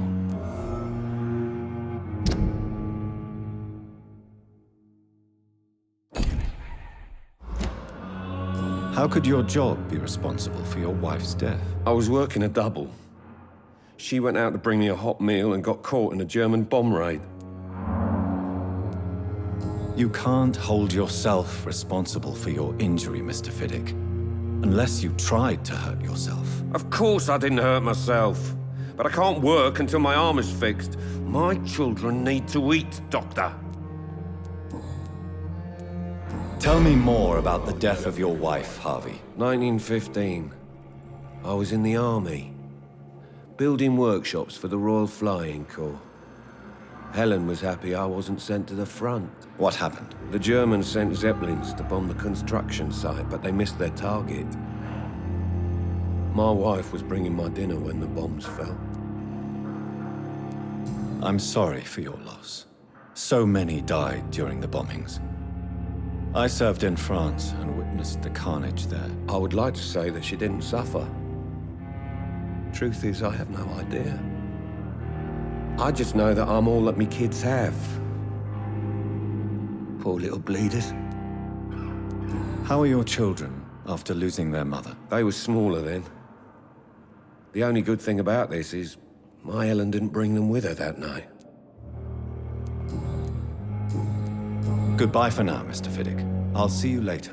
I will not let you down, my boy.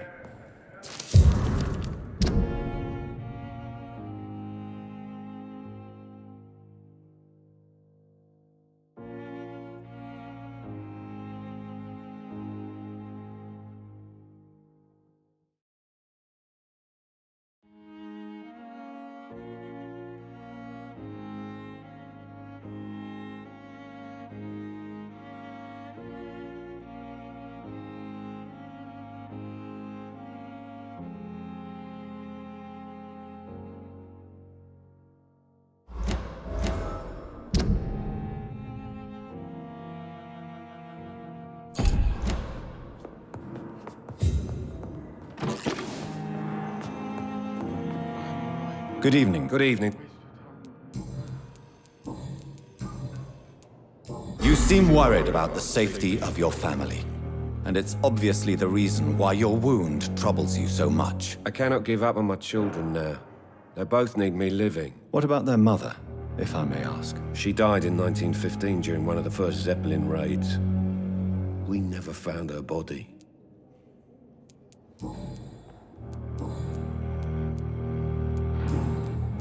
Goodbye for now, Mr. My sweet girl. Reads me like a book. I never could keep anything from her. Good evening, madam. Can I help you? It's my son who needs you, sir. I'm Dr. Jonathan Reid. How can I help your son? I'm Beatrice Goswick, mother of Mortimer Goswick. Could you check on him, please, Dr. Reid? I've heard much of your talents as a physician.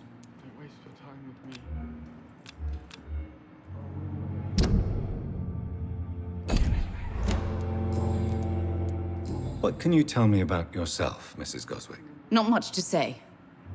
Just take care of my Mortimer and I'll cover all the expenses. That's all that matters. Are you really that rich? Most of the patients here are of a more humble origin, if I may say so. Yes, thanks to my husband. May he rest in peace. I can cover any needed medical expenses. May I ask if you have an occupation, Mrs. Goswick? I'm a teacher by profession. I teach young women who are more ambitious about their futures than their families. What do you think of your reception here? Any complaints? I have had the uttermost reservations about this hospital since we arrived. But we had no other choice, considering the state of emergency. Is there something in particular that's bothering you? Some of the staff were not especially welcoming. I suspect they're not accustomed to dealing with patients of such social standing.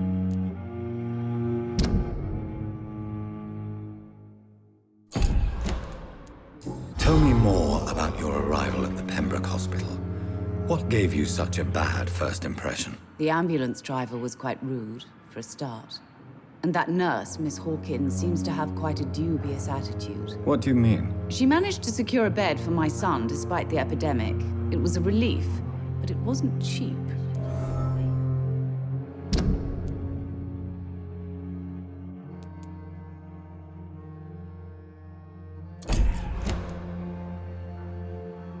She charged you for a bed? Yes, and I paid without question, considering the urgency of the situation.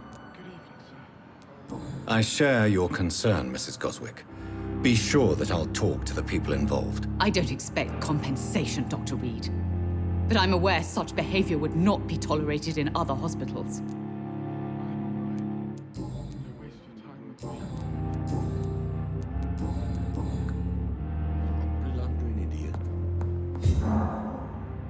Good evening. I'm Dr. Reid. Can I help at all? No. Really? Why are you here, then? I don't want to talk. My throat hurts too much. I suppose that this pain is the reason you're here. Is someone taking care of you? Yes. And no. Could you at least tell me your name, sir? Mortimer. Mortimer Goswick. Do you need any help? I'm afraid I may, sir. I don't mean to be a burden.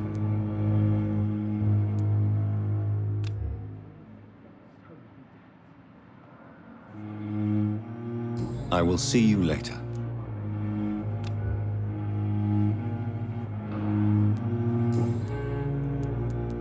How painful is your throat, Mr. Goswick? So painful I'd rather not talk at all, Doctor. I'm sure you realize a doctor and his patient have to communicate, sir. Would it help if I gave you some paper and a pen? Not really. I see. Then maybe it's not just your throat that hurts, Mr. Goswick. Perhaps your sore throat is just the consequence of something more hurtful. Yes, maybe. But I don't want to talk or even write about it now. How painful. I'll let you get some rest, then. Good evening, sir. Good evening, Mr. Goswick. I'm okay.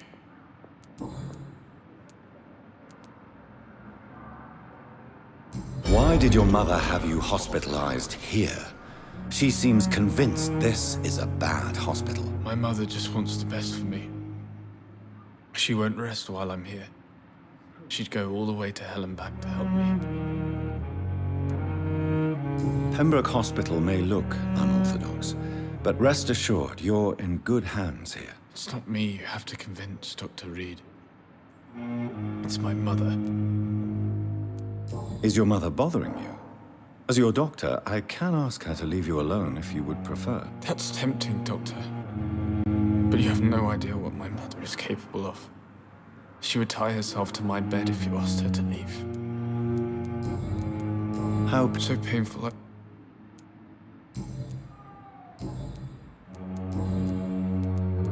Tell me about yourself, Mr. Goswick. I don't want to talk, Doctor.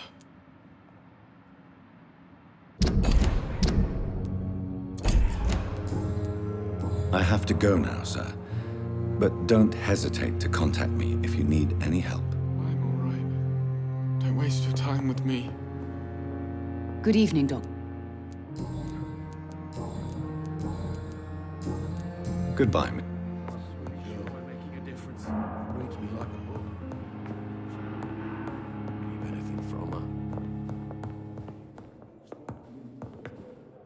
I'm quite busy. Thank you.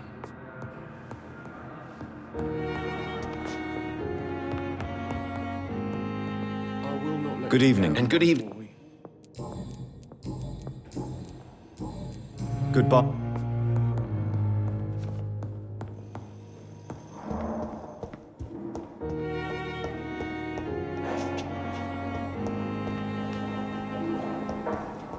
You always knew the words to calm the children, Helen.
Crush the leech, boys!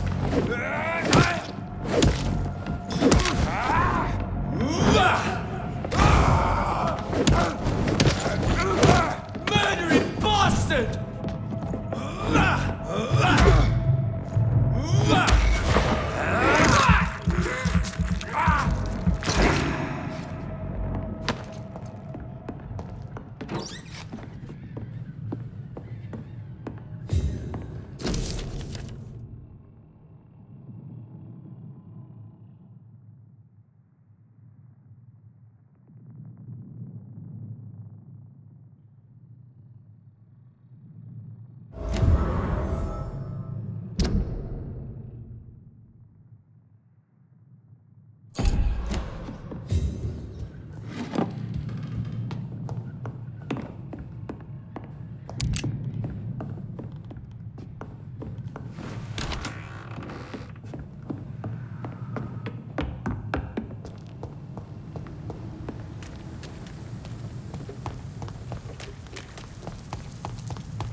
Good evening. Good evening, Doc. Why do you have such a mediocre reputation among your colleagues, Milton? Fuck them. Nobody knows the horrors I've seen since working here. This city was sick long before the epidemic, Dr. Reid. I know it's a difficult task, but correct me if I'm wrong. Is this not the job you are paid to do? I've seen babies left to die while their brothers were properly fed. Underage girls and boys sold to all manner of perverts. I'm sorry, I don't know what to say. Yeah, exactly. We lack words. So excuse me if I don't look on the bright side of life. Do you know that Nurse Hawkins is thinking of leaving the hospital? That's not a surprise. We've talked about it already. Does it not bother you? Sometimes I think she may be right. We should run away while we can. Question is, where can we go? Where is it safe? Goodbye.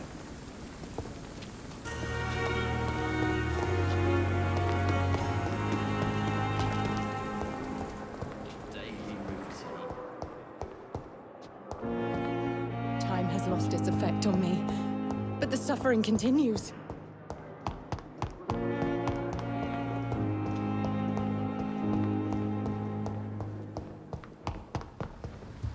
Cold medical bench, sir. I understand you must be very angry about this unfair situation. I managed to arrange to have you buried in the same mass grave as your wife. I hope that might help. It's locked.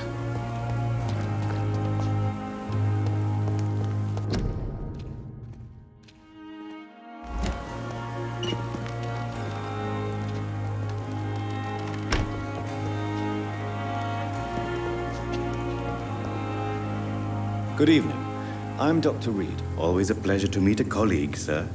Especially when he was supposedly dead. A colleague? Are you a doctor too? Not anymore, sir.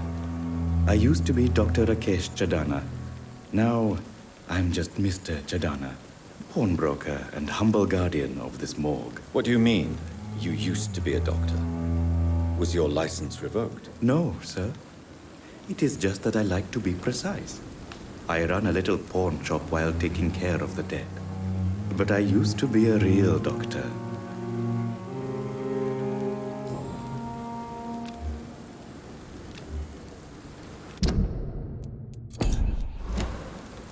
Are you afraid or uneasy being surrounded by so many corpses? Why should I?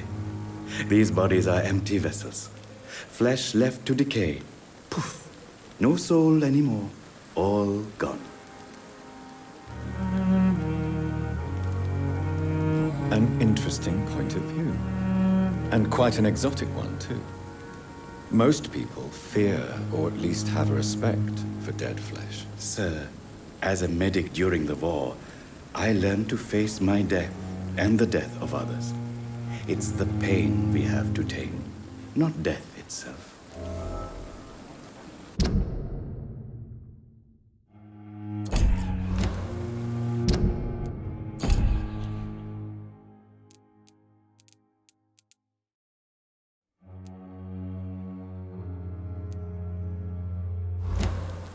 How did you get this job? After I left the army, I worked as an undertaker down by the docks. A dangerous place with many an unpleasant business there. Milton Hooks helped me get a job here. Have we met before? I don't think so, sir. Why? When we first talked, you said you were glad to meet me since I was reported dead. Funny story, sir. Your sister came here a few nights ago. You were missing, and she was looking for your body. She must be very relieved now. Do you work here alone? Yes, very easy work, sir. All I have to do is watch a few bodies. The situation was very different when the main morgue was still open. Why do you have to watch these bodies? Because these poor fellows have no names. We keep them in case someone comes looking for the missing. Sadly, very rarely happens. Why close the hospital's main morgue? It was for sanitary reasons after the beginning of the epidemic. Cadavers had to be moved to the nearest mass grave.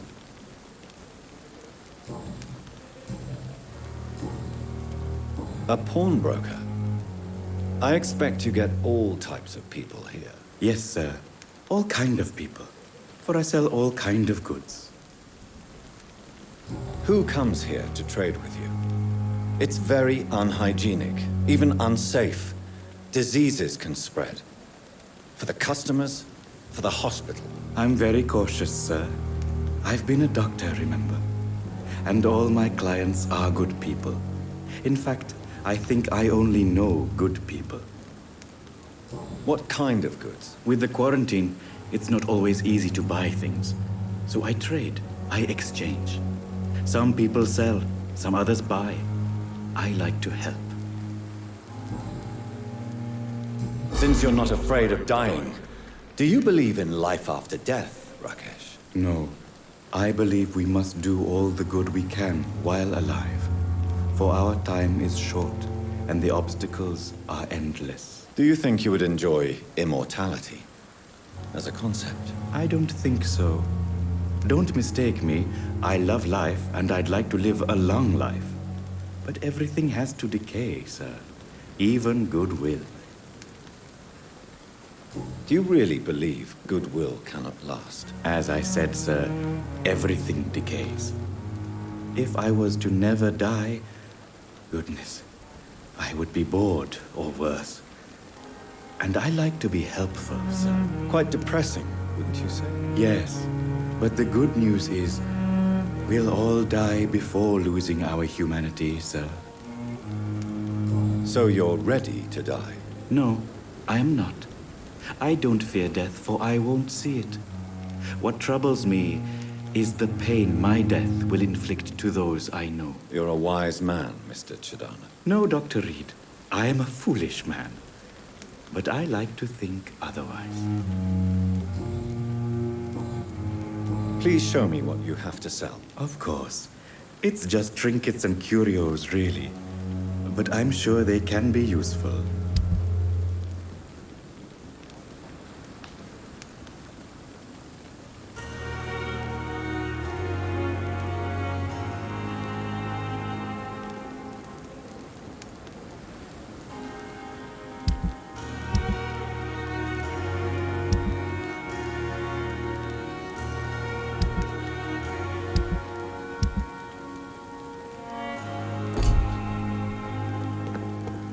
It's locked, all right.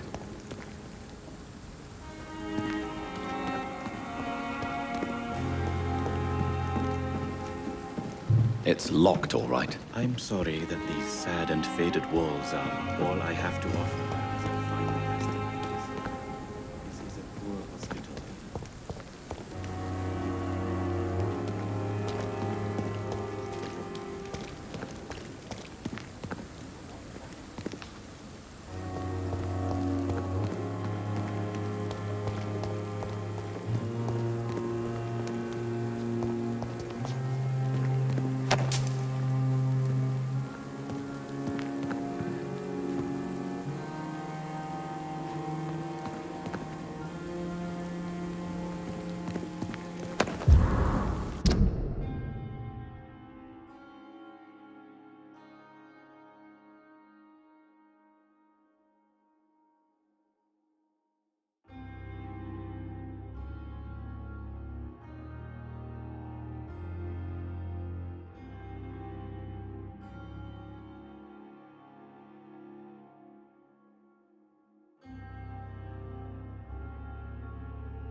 I'm sorry you ended up on my plain and cold medical bench, sir.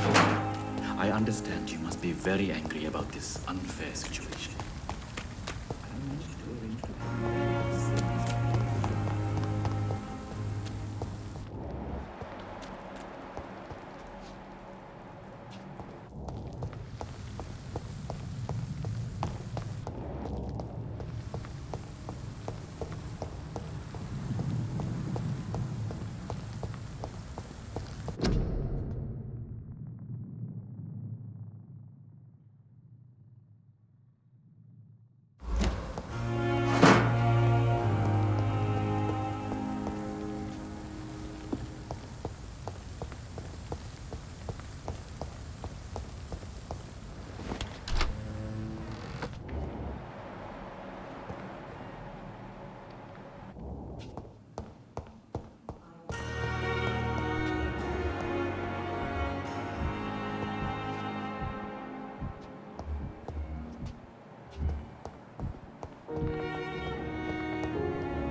Good evening, nurse. Good evening, Doctor.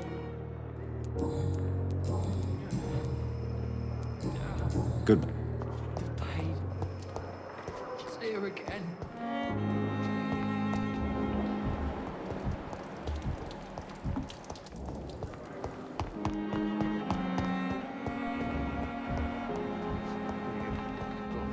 It's locked. Corner. The daily route.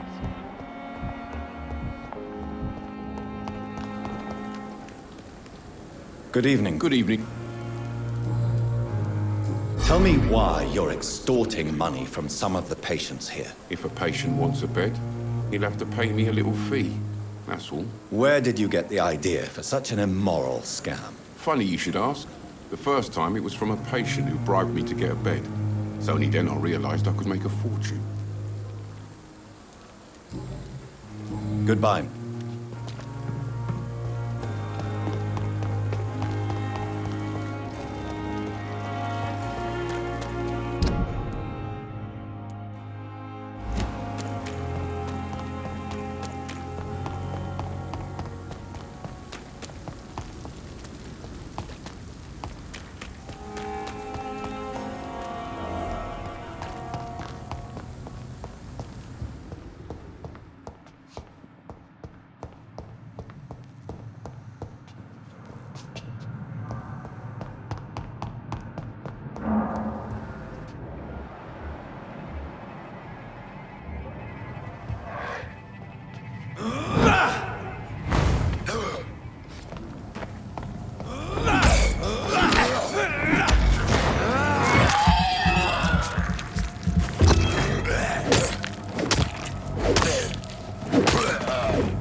So, Mr. Hooks and Nurse Hawkins are an item. Those two have hidden their affections well.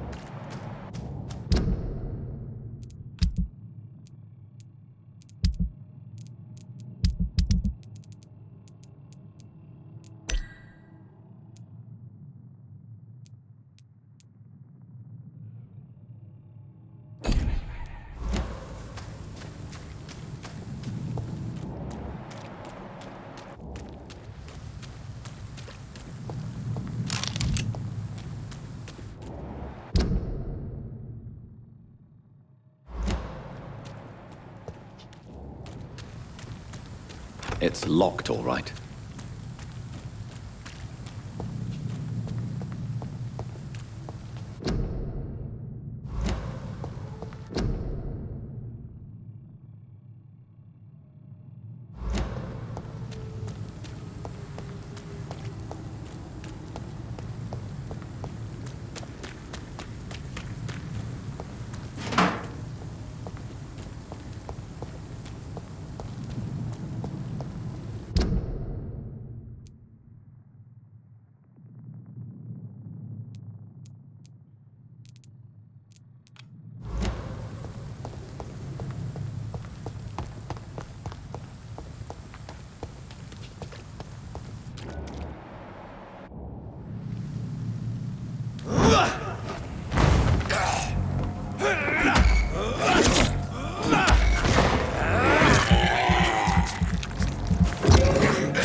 It's locked.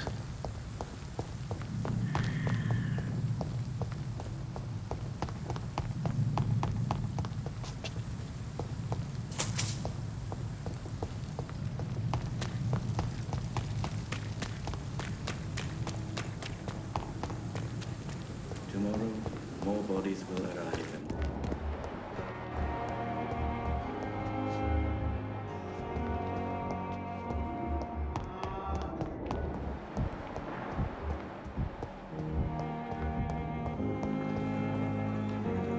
Good evening, Miss. I need blood, Doctor.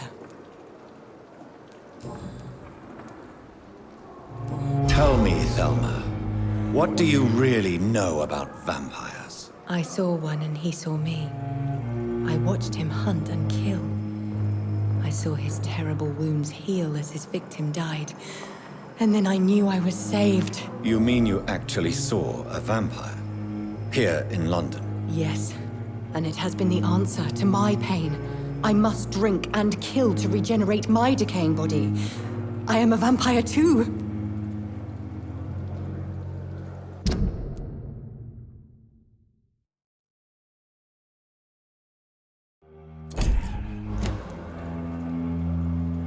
You have no idea what problems your claim could cause if heard by the wrong people, Miss Howcroft. You must stop this nonsense now. Why fear the truth? Strange things live in the dark, Dr. Reid. Strange and ancient beings that were here before this island even had a name. Tell me, Thelma, why do you feel so attached to Mr. Elwood? Why him? I'm not sure, Doctor. I think we have a bond of some sort. We've both suffered so much. He's the only mortal I find interesting. Do you plan to make him a vampire too? Of course not. How could I inflict my curse on anybody else? I'm not that cruel, Doctor. Would you say you and Mr. Elwood are romantically involved? No. No, Thomas is a delicate soul. Even though he disguises it. But I am not the woman he needs. No, for I am a vampire, Doctor.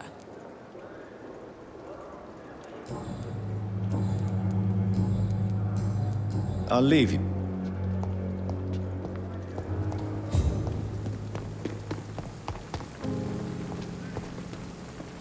Good evening. So it is true. The famous Dr. Reid has joined us. I can't think of any better news during these terrible times. Do we know each other? Actually, yes. We met once before, at the Rockefeller University in New York. Dr. Tippett, yes, I remember. I was assisting Professor Carell in his research about coronary bypasses. He had nothing but praise for you. He was also very confident about your future. And look at you now. Eminent surgeon and blood transfusion specialist.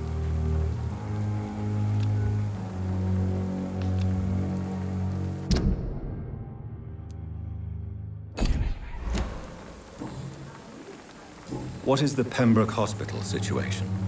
And please, speak freely. This hospital is not exactly the best of London. I'm sure you are used to working in a better environment.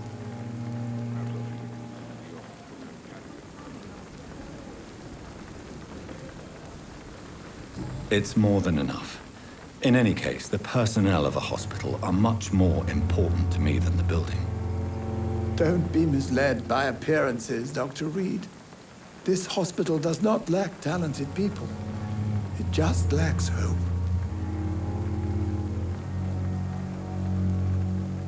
What can you tell me about the staff in the hospital? Some are really good, and others are not so good. But during this troubled period, there is no time for slander. I prefer to focus on the positive character traits. Tell me more about cherished people, then. Nurse Brannigan is a pearl. She is the most helpful and dedicated nurse I've ever worked with. A clever and cheerful woman. You really seem to admire her skills. I'll go even further. If she was a man, she would be a damn fine practitioner. Any opinion about the management? I don't always agree with Dr. Swansea's reserve, but I must admit he does all he can to keep this facility running during this crisis. Ah, yes, the burden of command. I was fed up with this concept while serving as a medical officer. Don't get me wrong. Swansea's a good administrator. I just wish he would get out of his office now and again.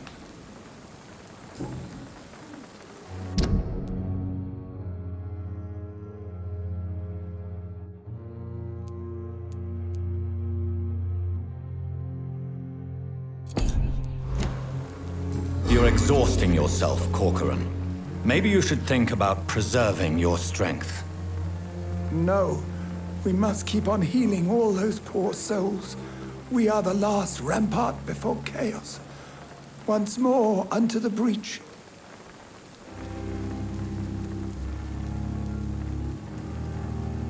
Nurse Brannigan is worried about you, Doctor. She should not have told you that. I will have a word with her. You don't have to blame her for her honesty. I'm not that kind of man, my dear Jonathan. Actually, Nurse Brannigan's opinion is the only one I may listen to.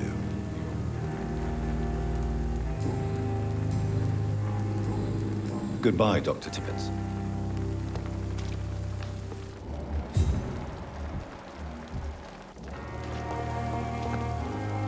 Good evening, Doctor. Dr. Reid. Goodbye. Good evening, Milton. Good evening, Doctor.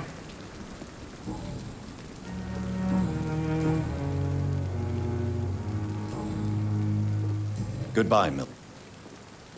Good evening. Good evening. I have some good news, Milton. What?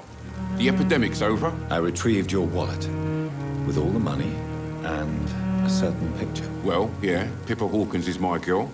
So what? Is it the difference of skin colour that bothers you? Not at all, Milton. Good. Please, take this money anyway. To remind you to keep your mouth shut. Not everybody is as broad-minded as you, Dr. Reid.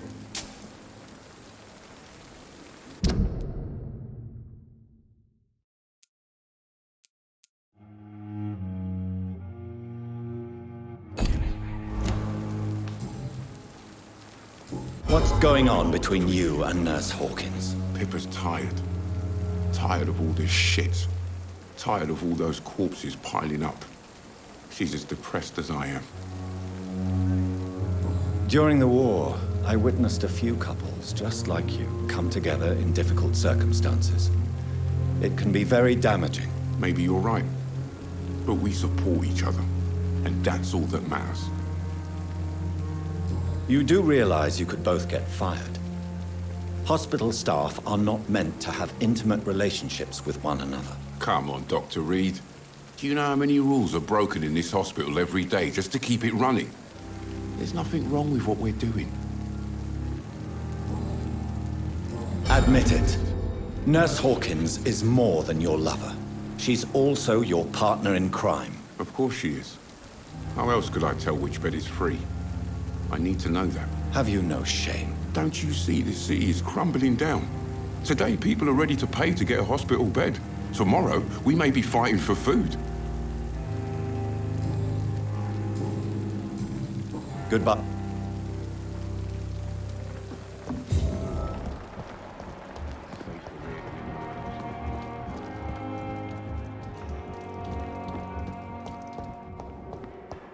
A giant... Good evening. Good evening. Pippa, I know you're very close to Milton Hooks. Yes? Milton Hooks is my man. If you want to report me for that, just feel free, Doctor. I have no intention of reporting you, Nurse Hawkins, but are you aware of the risks? The rules say I won't be allowed to work as a nurse anymore. But here at the Pembroke, we break rules all the time. Is he worth the risk? Hey, I'm no perfect woman, and Milton is not the finest bloke, but we do our best to get by. That's all any of us can hope for nowadays. What steps are you prepared to take to feel more useful? I don't know yet. My sister believes that the real fight is in the streets nowadays. Maybe she's right. Maybe this is what I must do. And what about Milton Hooks? Does he share your point of view? For Milton, any change means more comfort and more peace. I disagree. If you feel that saving lives is not useful enough, perhaps it means that you've lost faith. On the contrary, my faith has never been stronger. Maybe we are all just too proud to face up to the fact that science cannot compete with God. Milton cheats patients out of their money at this hospital, Pippa. Are you his accomplice? Yes, I am. Is this your definition of being useful? By abusing the sick and poor? No. It is my definition of getting out of this useless life once and for all. Why do you do it? Why not? Most of the sick who paid for a bed are already dead, or will be soon. Don't you see the futility of all this?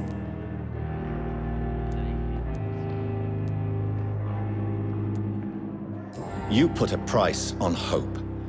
This goes against everything you swore to uphold as a nurse. Report me then, Dr. Reid. Report the little nurse and keep on lying about the surgical errors, the wrong dosages and diagnostics that we all covered for the sake of our colleagues. Whose idea was it? What difference does it make? We did it together, and I'm guilty as charged. Answer my question. It was my idea first, even though Milton would say it was his, to protect me. Goodbye. Fear and disgust on every street.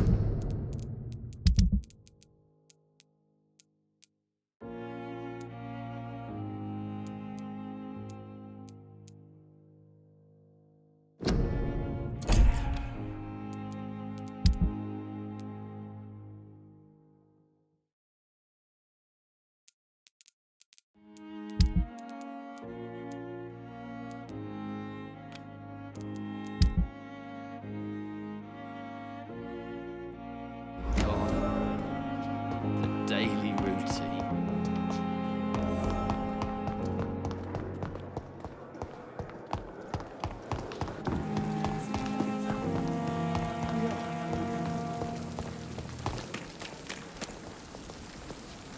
Good evening, nurse. Good evening.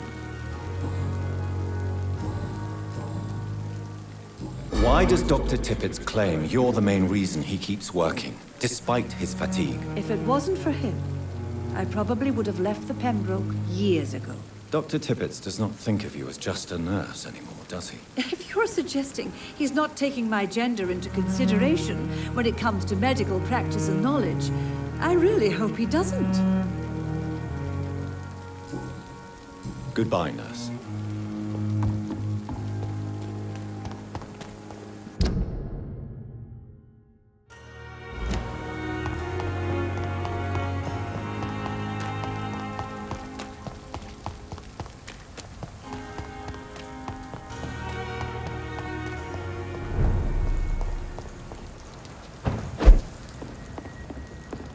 I cannot enter.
It's locked.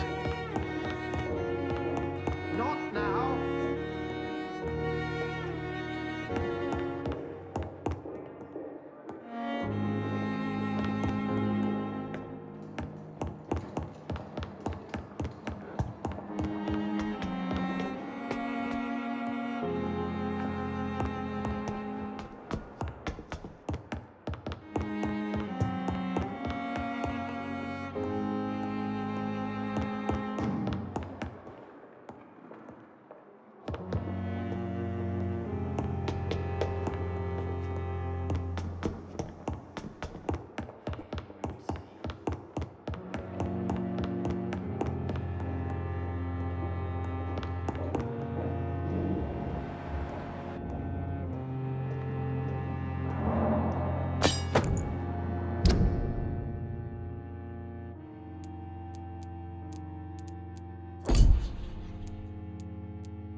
Every street corner.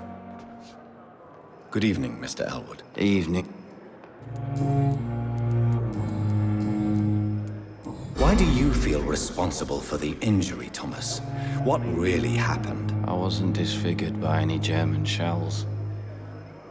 It happened during my leave. It was an accident. Why lie about it? Come on. It's one thing to come back disfigured by the Germans, and it's another to get injured in an accident that could have happened to anybody.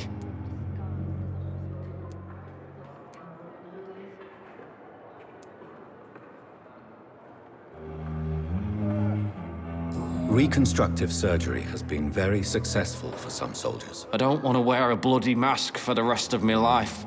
I'd rather stay here and just be forgotten.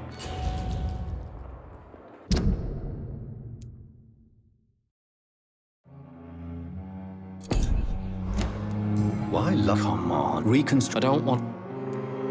Tell me what really happened then. I went with a whore in Rouen. Dead drunk I was. The hotel was a shithole. There was a fire that night. Did you start the fire? Were you trying to avoid going back to the front? That's not uncommon, you know. No. It's just that I was asleep when the flames reached the room.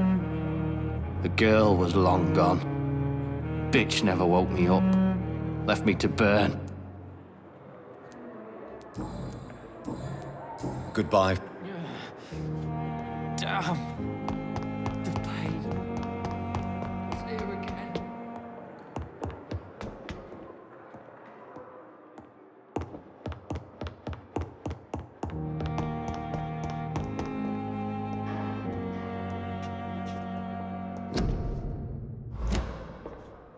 I cannot enter. It's locked.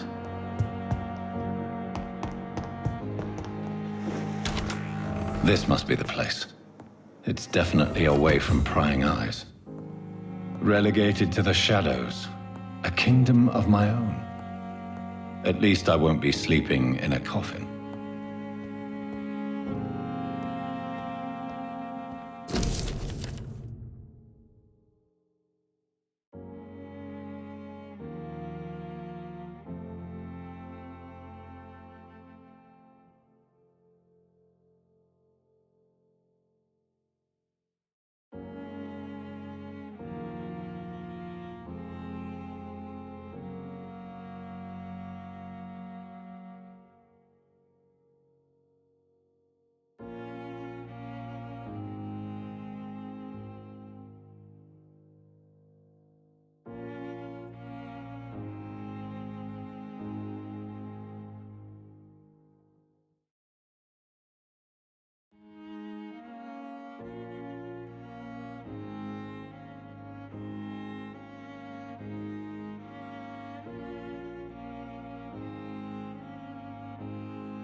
The flower's dying.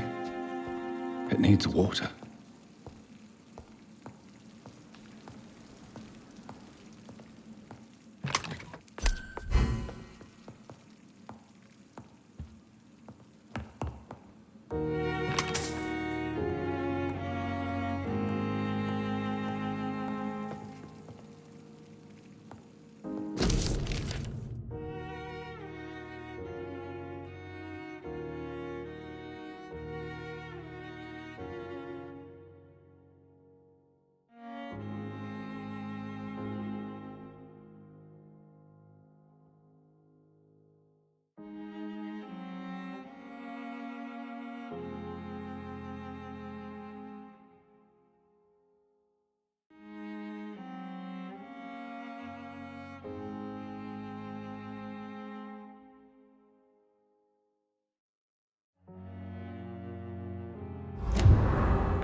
William Bishop's blood is much more unstable than human blood and shows extensive mutation. But this is not what happened to me. I must keep on searching. The sun is about to rise. I can feel it. I'll continue tomorrow night. I have so much time now.